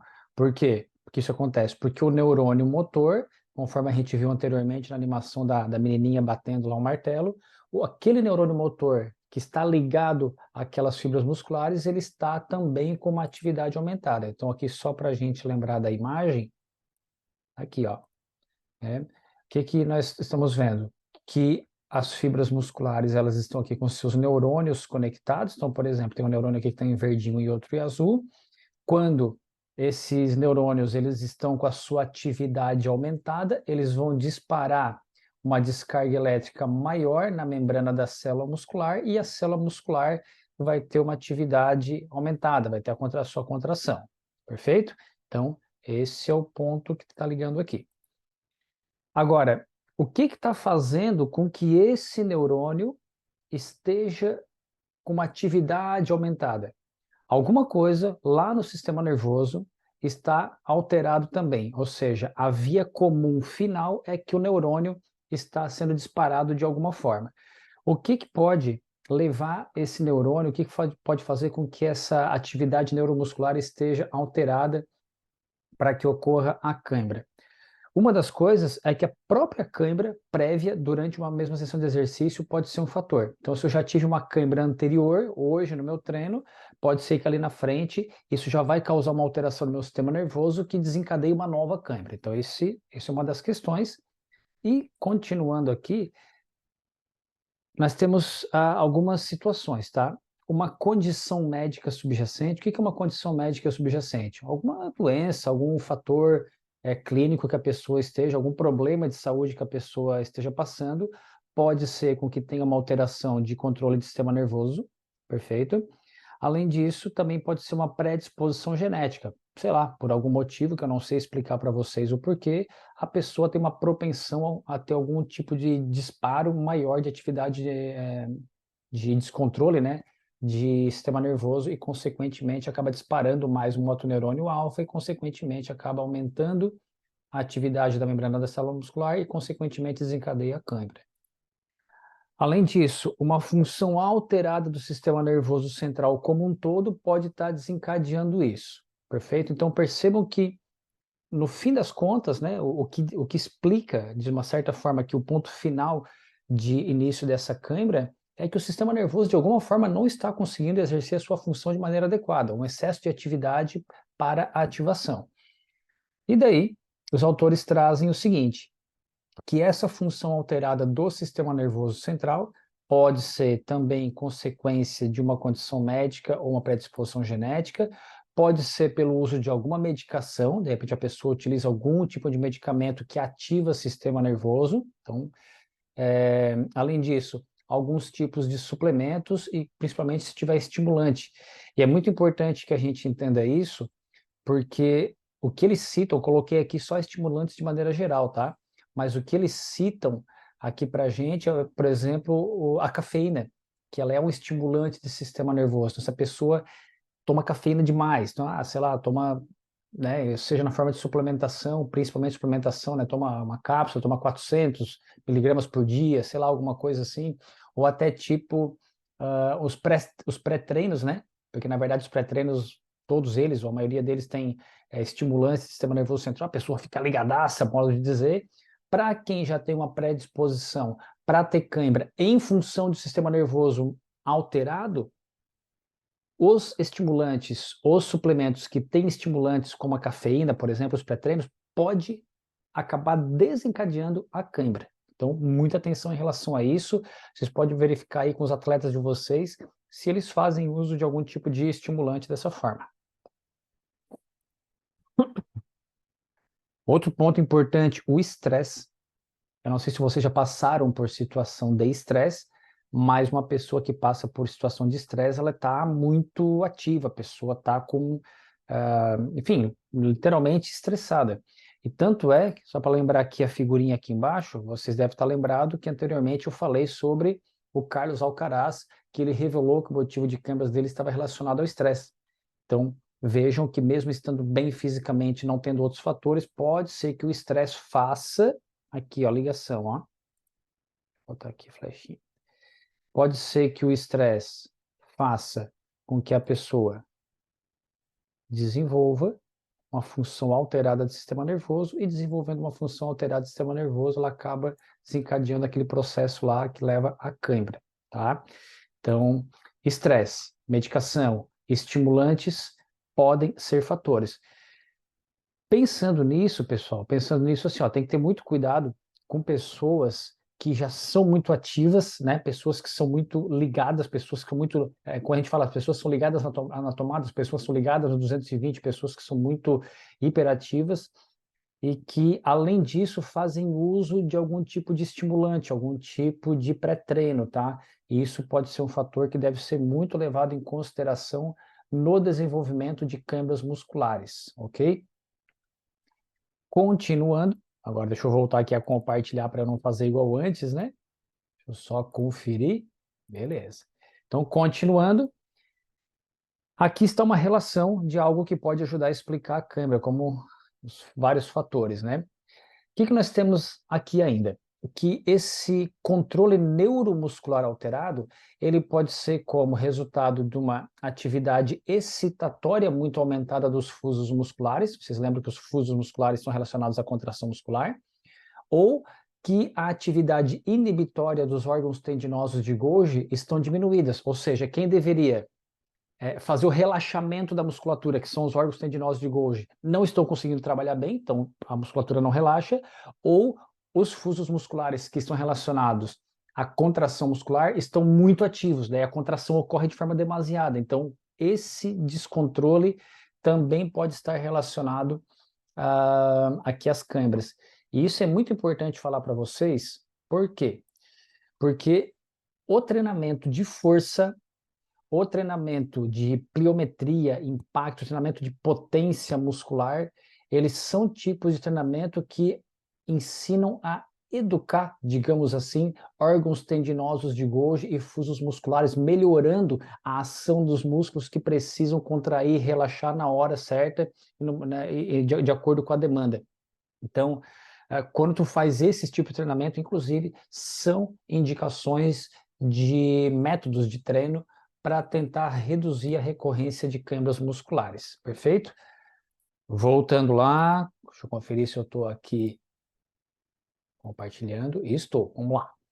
Seguindo, segue o raciocínio aí. Então, um músculo que tem uma contração, um músculo que já está numa posição encurtada, ele já está em pré-contração. E, consequentemente, esse músculo que está numa posição encurtada, que está em pré-contração, ele tem uma tendência a ter uma inibição dos órgãos tendinosos de Golgi e, consequentemente, o relaxamento muscular acaba sendo prejudicado. Perfeito? Então, vejam que músculos em posição assim pode ser desencadeadores de cãibra também. Perfeito?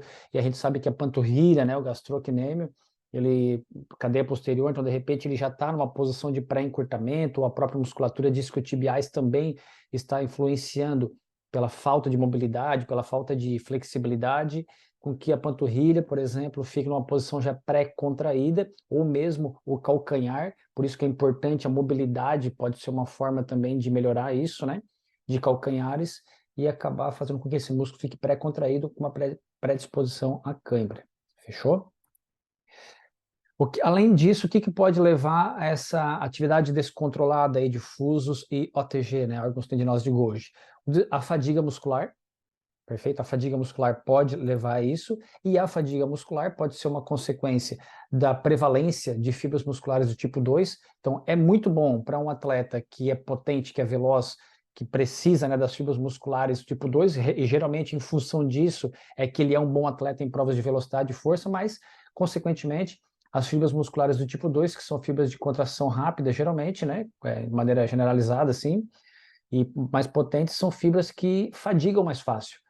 Então, por fadigarem mais fácil, são fibras também que demoram mais para se recuperar, perfeito? E uma coisa importante falar para vocês aqui é que dos estudos que estão aí no artigo que vocês vão ver, uma das coisas importantes relacionadas as câimbras musculares e que tem relação com o tipo de fibra muscular, tipo 2 com a fadiga, é exatamente o conteúdo de glicogênio, perfeito? O conteúdo de glicogênio baixo pode ser um fator que está relacionado ao desenvolvimento de câimbras musculares também. Então é importante, além do treinamento, intensidade e tudo mais, a questão é da alimentação. Continuando, vamos em frente. O que mais que a gente tem? Falta de sono.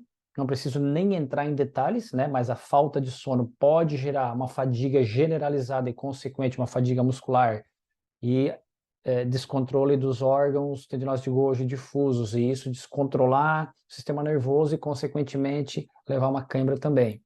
Idade, né? Questão do envelhecimento. Se tu trabalha com atletas jovens, não há muito que se preocupar com isso, mas quem trabalha com atletas master, acima aí de 50, 60, 70 anos, pode ser também que esteja relacionado isso, tá? Energia muscular muito baixa, então tem a ver com aquilo que a gente conversou anteriormente, né? A pessoa está com os estoques energéticos muito baixos, baixo conteúdo de glicogênio na fibra muscular, e isso pode fazer com que tenha desenvolvimento de câimbras. Condição física inadequada. Acho muito difícil, né, que aconteça com atletas, porque geralmente os atletas estão bem condicionados, mas são condições que podem levar as pessoas a terem câimbras. E também, uma coisa que pode levar à fadiga muscular, alguma condição médica ou uso de alguma medicação. Então, por exemplo, tem medicação que são medicações para controle de colesterol, por exemplo, que uma das consequências, um dos efeitos colaterais é a sensação de fadiga, até dor muscular. Então, né, talvez se a pessoa estiver fazendo algum tipo de alguma coisa assim, pode influenciar também. Então, veja, nós temos vários fatores que podem levar à fadiga muscular e, consequentemente, uma atividade alterada do sistema nervoso e, consequentemente, cãibra. O que mais? Que pode fazer com que os fusos musculares estejam com atividade aumentada e, consequentemente, mais contração. Uma contração reflexa, né? A pessoa pode ser até em função de posicionamento, de encurtamento também, mas, enfim, de uma forma geral, contração reflexa da musculatura e temperatura muscular aumentada são algumas coisas que podem causar uma atividade aumentada de fusos musculares. Além disso, a dor. Perfeito? A dor também pode afetar fusos e órgãos tendinosos de Golgi, e a dor pode ser uma consequência de uma lesão, uma distensão, né, um estiramento aí, ou de algum dano muscular em consequência de algum treino. Então vejam que eu tenho vários fatores relacionados a isso. Além disso, a lesão ou dano muscular e o desenvolvimento de fadiga muscular também estão relacionados à duração do exercício, que se for muito alta, e a intensidade do exercício também muito alta, e também o excesso de repetição de um mesmo exercício ao longo de muito tempo. Consequentemente, o exercício muscular repetitivo também pode levar de alguma forma a função alterada do sistema nervoso central, tá? Flechinha verde que vocês estão vendo aqui. E além disso, essa combinação desses três fatores aqui em cima que vocês estão vendo, duração do exercício alta, intensidade do exercício muito alta, exercício repetitivo, também pode levar a uma situação de desidratação, especialmente se a pessoa estiver aqui em condições ambientais extremas, né, principalmente calor e umidade, perfeito? Então, são alguns dos fatores. E, além disso, as condições ambientais e calor e umidade também vão interferir na temperatura muscular aumentada, o que pode, aqui a flechinha azul, o que pode levar a uma atividade exacerbada de fusos musculares, e daí, consequentemente, vai levar a cãibra. Então, vejam bem, pessoal, esse quadro aqui, ele explica de uma forma geral os diversos fatores fisiopatológicos, os diversos fatores fisiológicos que levam uma pessoa a desenvolver uma situação de cãibra. Então vejo que a cãibra não é somente desidratação, como muita gente fala, que está escrito aqui em cima, perfeito? Vocês conseguem entender isso? A cãibra é desidratação. Ok, desidratação tem a ver, porque a desidratação vai levar a um desenvolvimento de fadiga muscular, vai levar a uma atividade exacerbada de fuso e etc. Só que entendo que não é só isso. O processo de desenvolvimento da cãibra, ele é multifatorial. A desidratação, ela pode ser um dos fatores, mas não quer dizer que ela é. Não é somente desidratação e não é todo mundo que está desidratado que vai desenvolver câimbras. Tem atletas que desenvolvem câimbras mesmo em situação de em hidratação normal. Então tem outros fatores que interferem, como a gente acabou de ver aqui nesse quadro bem complexo, perfeito? Então, qual é a frase que a gente fica disso aqui e que os autores trazem para a gente? Que a teoria multifatorial é o seguinte: quando indivíduos predispostos com fatores de riscos intrínsecos são expostos a fatores extrínsecos e excedem seu limiar de fator, as câimbras ocorrem. Ou seja, eu tenho alguma condição interna minha, alguma condição médica, alguma condição de doença, alguma condição genética, que pode desencadear a câimbra. Se eu juntar esse fator interno, esse fator intrínseco, algum fator externo, falta de sono, alimentação inadequada, calor, por exemplo, sei lá, qualquer situação que possa, né, conforme a gente acabou de ver, desenvolver, se eu juntar o intrínseco com o extrínseco, eu estou dando match, digamos dizer assim, né, para que a câimbra ocorra, tá? Então, eu achei importante que eu passar isso para vocês, perfeito?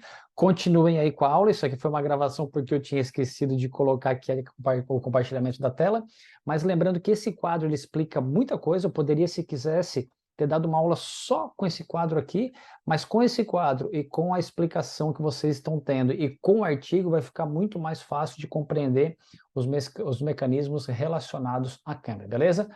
Bora lá, continua com a aula, vamos em frente. O que é essa teoria multifatorial?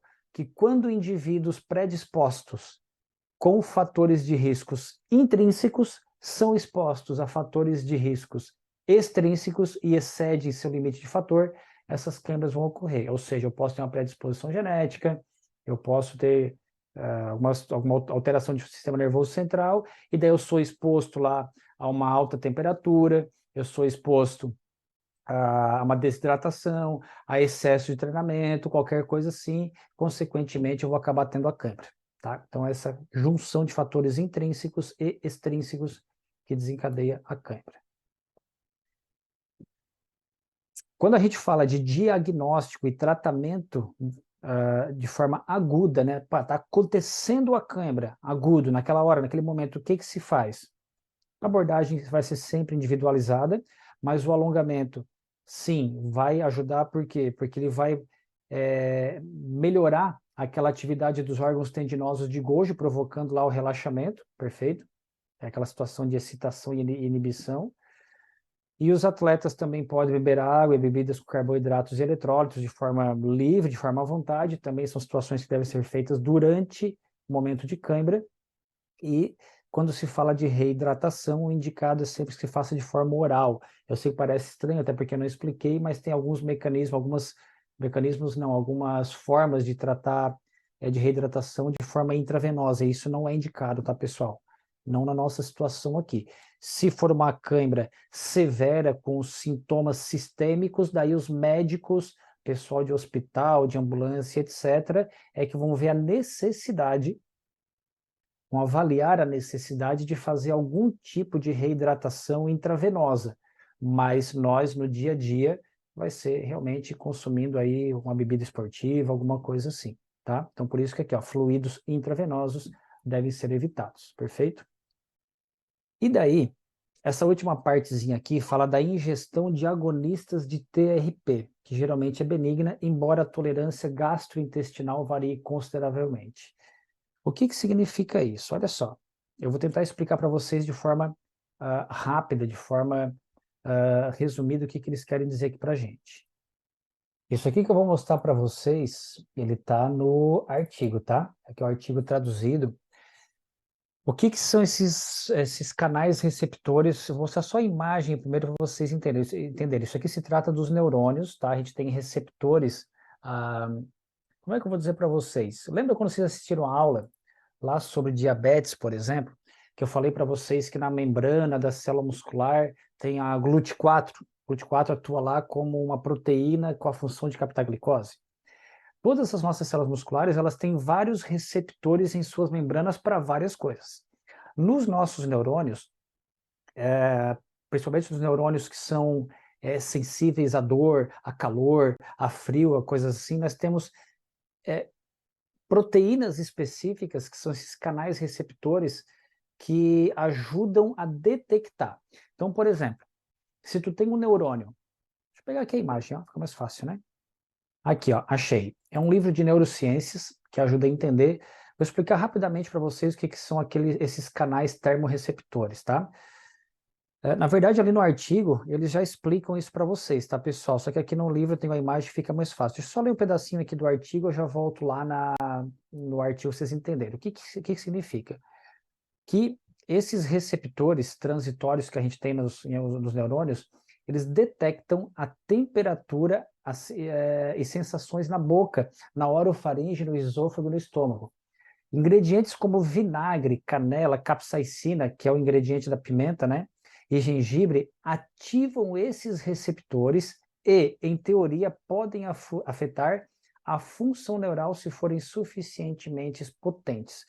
Por que eu estou falando isso para vocês? Por que eles trazem aqui no artigo? Porque isso aqui é o seguinte, imagina que isso aqui, imagina não, né? Isso aqui é a membrana de um neurônio, tá? Aqui, isso aqui que vocês estão vendo.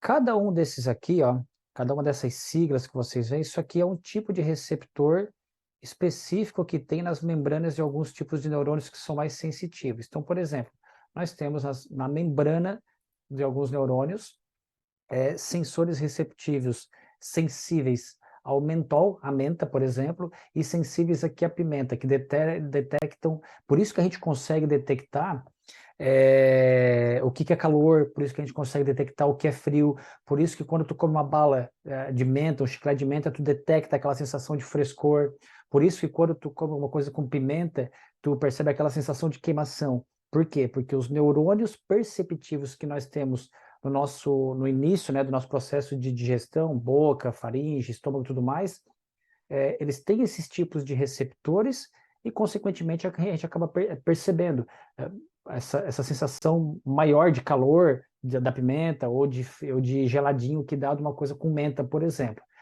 Por que eles trazem isso para a gente? Eu achei isso muito interessante, achei muito bacana. O que esse estudo aqui fez? Eles pegaram um grupo de pessoas, né? E fizeram a ingestão de pequenos volumes, 100 ml de suco de picles. Eles mostraram que as câimbras, tá? Cólicas aqui significa as câimbras, aliviaram 45% mais rápido do que nenhum tipo de líquido e 37% mais rápido do que água. Ou seja, tomar água, não tomar nada ou tomar esse suco de picles. O suco de picles que eles fizeram foi muito mais rápido. Se é gostoso, eu não sei, mas né, tá aqui o resultado que foi mais rápido para inibir. De qualquer maneira, não foi um efeito imediato, tá? Aproximadamente 90 segundos, mas comparando com a situação de tomar só água, foi 37% mais rápido. Então isso é muita coisa, né? Para uma pessoa que está em situação de câimbra é muita coisa. E olha só que legal aqui, eu deixei isso aqui no artigo para vocês buscarem depois aí também, tá? Esse efeito, tá aqui, ó. Esse efeito não foi imediato, nem os resultados dos eletrólitos consumidos, pois os pequenos volumes de suco de picles não afetaram o volume plasmático, nem as concentrações plasmáticas de eletrólitos ou a osmolaridade plasmática. Isso serviu para mostrar que não tem nada a ver com a questão da desidratação, perfeito? Em vez disso, os investigadores levantaram a hipótese de que o vinagre desencadeou um reflexo orofaríngeo que inibiu as câimbras.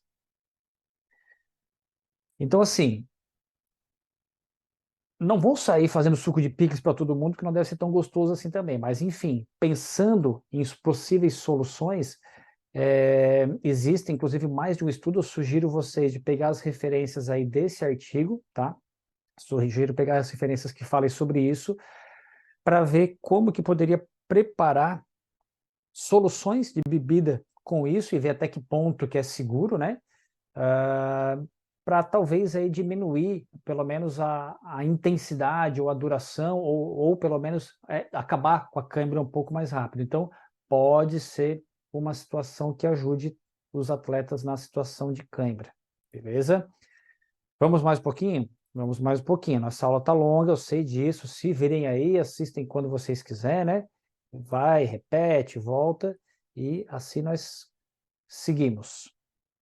Quando se fala do diagnóstico e tratamento das câimbras, a gente já viu aqui algumas coisas, eu fiz questão de falar um pouquinho para vocês sobre a questão desses agonistas. Então, o agonista, né, que vai ativar esses canais receptores, seria aí o vinagre, o sal, esse suco de picles que eles fizeram, tem mais de um estudo, inclusive, sobre isso, eu acho interessante vocês lerem sobre isso. E daí aqui, de uma forma resumida, o que acontece? Tu vai fazer algumas perguntas, né? Eu não coloquei isso aqui em português, não precisou traduzir, acho, né? Eu vou falar aqui rapidamente para vocês. Aí quem quiser depois dar uma traduzida aí, mas tem algumas perguntas específicas aqui que pode ser feito. Está aqui, ó, specifically ask, acho que é assim que fala, tá? O início de tudo, tá? Como é que chegou o atleta, chegou a pessoa, eu quero começar a identificar o problema. Vamos lá. Eu preciso fazer um diagnóstico dessas câimbras, para confirmar essas câimbras musculares associadas ao exercício, tá? Estou lendo o que está aqui em cima, tá? E a severidade disso utilizando algumas perguntas básicas. Então, quais são? Eu vou começar com duas perguntas, tá? O paciente, a pessoa, o atleta, tem câimbras musculares associadas ao exercício ou algum sinal ou sintoma, tontura, colapso, náusea, vômito, urina escura, alguma coisa assim? Alguma situação que faz perder consciência, que poderia indicar algo mais sério, poderia indicar que a pessoa está passando por um problema mais sério e precisaria ir no médico? Isso é uma pergunta. O paciente tem alguma predisposição médica, usa algum tipo de medicamento ou tem alergia a algum tipo de alimento que pode afetar o plano de tratamento? São duas perguntas. Tu vai responder sim ou não para uma ou das duas questões. Tá aqui, ó, um ou dois, perfeito? Se o atleta, se a pessoa responder yes, sim, para uma dessas perguntas, o que se faz? Manda para o médico. Consultar um médico antes de implementar, antes de entrar com qualquer tipo de tratamento. Se a pessoa respondeu não, se a pessoa não tem nenhum desses problemas aqui em cima, tu pode começar o tratamento, né? Vai ver com o médico, aí com o pessoal como é que vão fazer esse tratamento, e nutricionista, fisiologista, etc., e verificar se esse tipo de tratamento causa algum prejuízo, algum problema para o paciente, perfeito? E também outra coisa importante quando se trata de atletas aqui, ó, o tratamento tem alguma substância banida, alguma substância proibida, por quê? Tu não pode fazer o uso de substâncias que pode cair no exame antidoping, né? Perfeito? Tem que tomar cuidado, tá, galera? Quem trabalha com atletas aí tem que tomar cuidado com isso, tá? Se responder sim para uma dessas duas questões aqui, o que vai fazer? Não vai aplicar o tratamento. Tem a substância proibida, não aplica o tratamento, encaminha lá para o médico, para a equipe, laboratório, sei lá, e vai fazer o que tem que ser feito. Perfeito? Não, ok, não tem nenhum tipo de substância proibida, esse tratamento não causa nenhum tipo de problema para a pessoa. Aplica o tratamento, aqui ó, aplicar tratamento, após o tratamento perguntar se esse tratamento causou algum problema. Esse tratamento te causou algum problema gastrointestinal, te deu diarreia, te deu dor de estômago, te deu azia, te deu alguma reação na pele, trouxe algum tipo de sintoma? A pessoa vai responder. Se ela responder que sim, que trouxe algum problema, o que se faz? Vai documentar, vai relatar esses problemas que ela teve, que ela te relatou, vai documentar certinho, vai descontinuar o tratamento. E vai, obviamente, flechinha para cá, encaminhar a equipe médica, a equipe responsável. Não, a pessoa não teve nenhum problema com o tratamento. O que vai ser feito? Vai verificar, mas esse tratamento, utilizar o suco de picles, por exemplo, né? Ele realmente foi efetivo? Ele melhorou, ele aliviou essas câimbras musculares associadas ao exercício? Não resolveu. Então, não é essa a solução, vai ter que ser feito a mesma coisa. Sim, resolveu. Então, nesse caso, continua o uso do tratamento, enquanto isso vai considerando as situações, né, se essas câimbras continuam muito recorrentes, se elas diminuíram a intensidade, se de repente não resolveu 100%, mas diminuiu metade das câimbras, antes tinha 2, 3 por semana, agora só tem uma. Se a câimbra durava 5 minutos, agora só dura 1 minuto. Então são coisas que tu vai vendo, e tu vai ver também se esse tratamento precisa de outras dosagens. Pode ser que ele comece tomando 100 ml distribuído ao longo do dia, mas pode ser que daqui a pouco o corpo se acostume com aquilo e precise de mais dosagem, então tem que ser avaliado, tá? Então tá aí para começar É isso. Então, quando se fala diagnóstico e tratamento das câimbras recorrentes agora, né? A questão de, não de forma aguda, obviamente, o que se tem que fazer? Um diagnóstico e tratamento das câimbras musculares recorrentes começa com uma avaliação médica completa para descartar alguns fatores de risco, alguns fatores intrínsecos. Tá? Fez algum teste lá, a pessoa tem um problema de saúde, então não adianta, a pessoa tem aquilo, é genético, sei lá, tem coisa que não vai resolver tu fazer. Então tem que descartar alguns problemas intrínsecos para ver o que os extrínsecos podem fazer para resolver isso. E daí tu vai ver alguns fatores de risco que consistentemente estão associados às câimbras. O que que é? Dor, né? Histórico anterior de muitas câimbras, dano muscular, exercício prolongado, como a gente viu lá na tabela anteriormente, ou até mesmo situação de tempo de término de treinamento mais rápido que esperado. Foi o caso que eu falei para vocês do atleta. O cara tinha que fazer uma certa quantidade de tiros lá, 10 tiros de 200 metros, chegava no quinto tiro, tinha a câimbra, não conseguia complementar o treino. Então, terminar esse treino muito rápido são fatores que estão associados ao risco de câimbra, tá? Consequentemente, tem que ver qual vai ser o tratamento, estabelecer as metas, ver se está tendo sono suficiente, ver se a nutrição está boa e ajustar as sessões de treinos conforme a necessidade e a realidade, tá? Então, resumindo, tá? As evidências mais fortes, evidências científicas, obviamente, e recentes, sugeriram que as câimbras são decorrentes de alterações no sistema neuromuscular, mas a maioria das questões diagnósticas gira em torno de fatores que afetam a excitabilidade do sistema nervoso. Aí, tabelinha 3, tá aqui. Poxa, essa tabela que tanta coisa, mas é necessário, galera. O que eu fiz aqui para vocês também? Peguei essa tabela, botei aqui em português para facilitar. Então, a gente vai fazer algumas perguntas, são 16 perguntas que vocês podem imprimir, botar em português e imprimir, para fazer com as pessoas poderem identificar o fator de risco e a justificativa. Então, por exemplo, botei aqui um por um, tá? Depois vocês podem dar um print aí, pode mandar imprimir, alguma coisa assim, mas vou botar todas aqui rapidamente, só para a gente ter uma noção. Por exemplo, vou fazer várias perguntas para a pessoa, tá? Vou fazer 16 perguntas. Vou pegar aqui numa situação. Deixa eu ver qual que eu gostei aqui. Aqui, a pergunta 10. Pergunta 10, tá aqui, ó. Você. Deixa eu ver se está gravando. Tá. Pergunta 10. Você consumiu suplementos ou estimulantes antes ou durante a sessão de exercício? Por exemplo, cafeína, pré-treino, coisa assim? Vai perguntar para a pessoa qual é a justificativa. Que estimulantes e suplementos podem aumentar a excitabilidade do sistema nervoso. Referência 55. Esses números aqui são as referências no artigo para vocês procurarem, tá? Fator de risco: superexcitação do sistema nervoso. Ou seja, como é que eu sei, como é que eu vou saber, o que pode estar causando a cãibra nessa pessoa, nesse atleta? Como é que eu sei se é uma doença que ele tem? Como é que eu sei se é um efeito colateral de algum medicamento? Ele pode estar consumindo algum tipo de medicamento. Tá aqui, ó. Ele pode, pergunta 2, ó.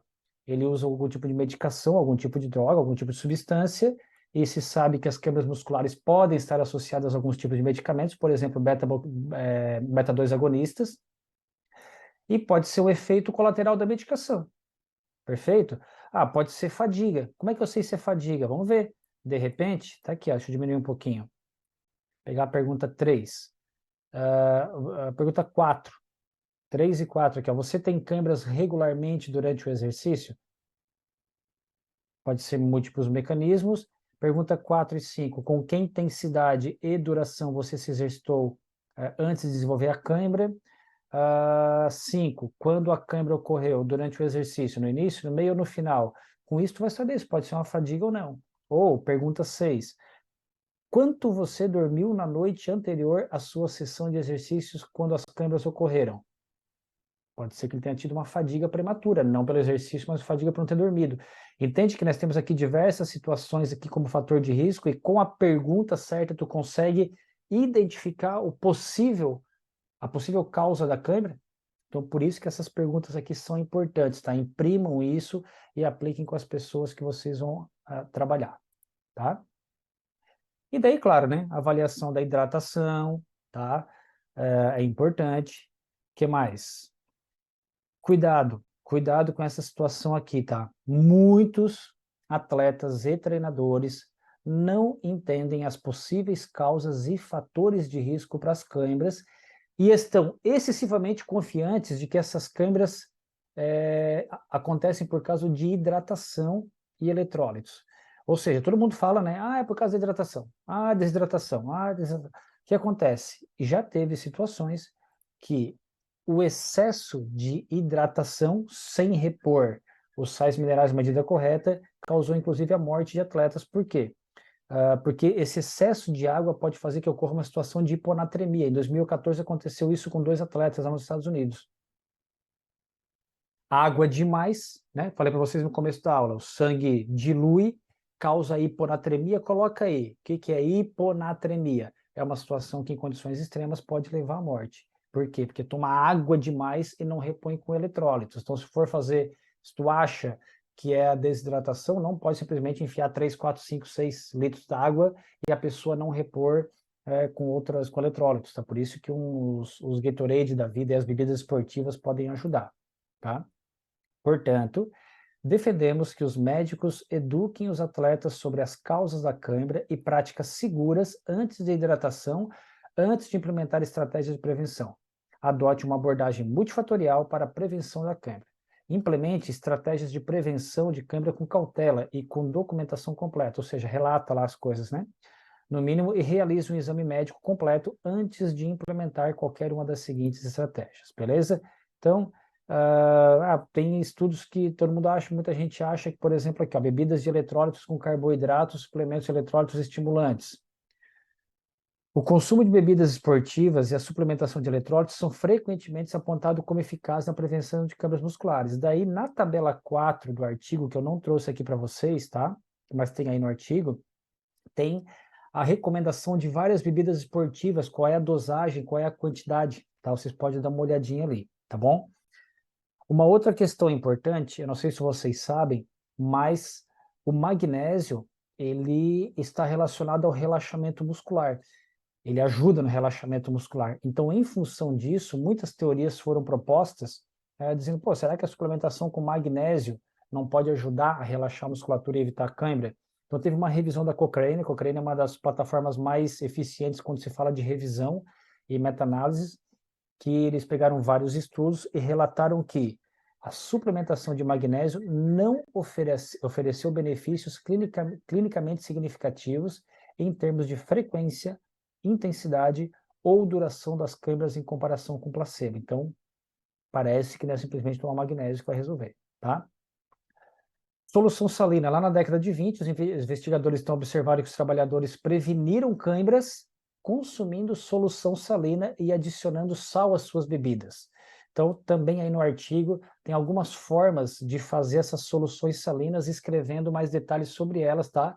Até coloquei aqui, mas como a aula já está muito longa, vocês podem ver aí no artigo, vocês podem dar um print aqui na tela também, depois ver com calma, tá? Mas tem várias maneiras, mas só para vocês terem uma noção, essa primeira parte aqui que fala, né, que quando os participantes de um estudo ingeriram uma bebida com 6% de carboidratos e eletrólitos, com adição de sal durante um protocolo de fadiga da panturrilha, as câimbras ocorreram após 36 minutos, comparando com 14 minutos quando nada foi consumido. Opa, eu tenho uma câimbra daqui a 14 minutos ou daqui a 36, prefiro ter daqui a 36, né, pensando nisso, né? Claro, o ideal seria que não tivesse, mas vejam que a solução salina ajudou a retardar o início da câimbra, tá bom? Além disso, deixa eu ver uma parte importante aqui dos nutrientes, que vocês podem ver com calma depois, tá, galera? Dá um pause aí, vocês conseguem ler com calma. Na verdade, vai ser quase que uma repetição de muita coisa que eu já falei aqui, tá? Então, bebidas esportivas podem ser usadas, só tem que tomar cuidado se ela não tem algum tipo de estimulante, que tem muita cafeína, que tem pré-treino, ou algum tipo de substância proibida, tá? Cuidado com isso. Porém, importante aqui nesse parágrafo aqui de baixo, que o retreinamento neuromuscular com exercícios parece muito promissor para a prevenção de câimbras. E quando se fala de retreinamento neuromuscular,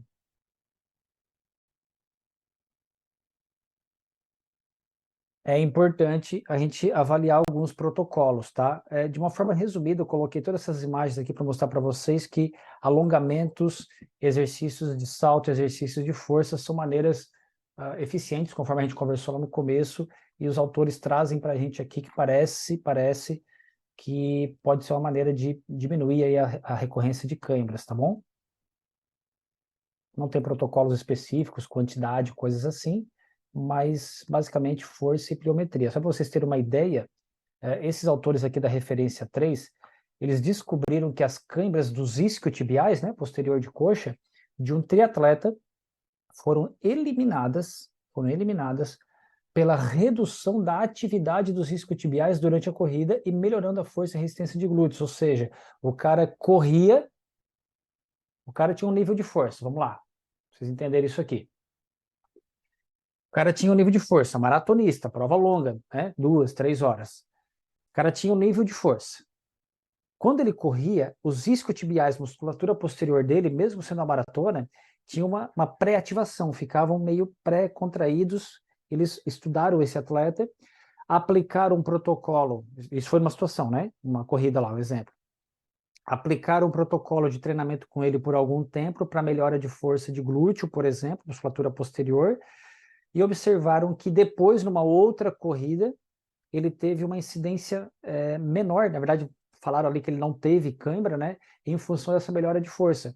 Ok, não sei se teve outros fatores ambientais que mudaram de uma corrida para outra, mas, segundo aqui o estudo, vale a pena vocês darem uma olhada nessa referência 3, que fala sobre isso, que a melhora de força e resistência de glúteos melhorou e diminuiu a questão das cãibras, tá?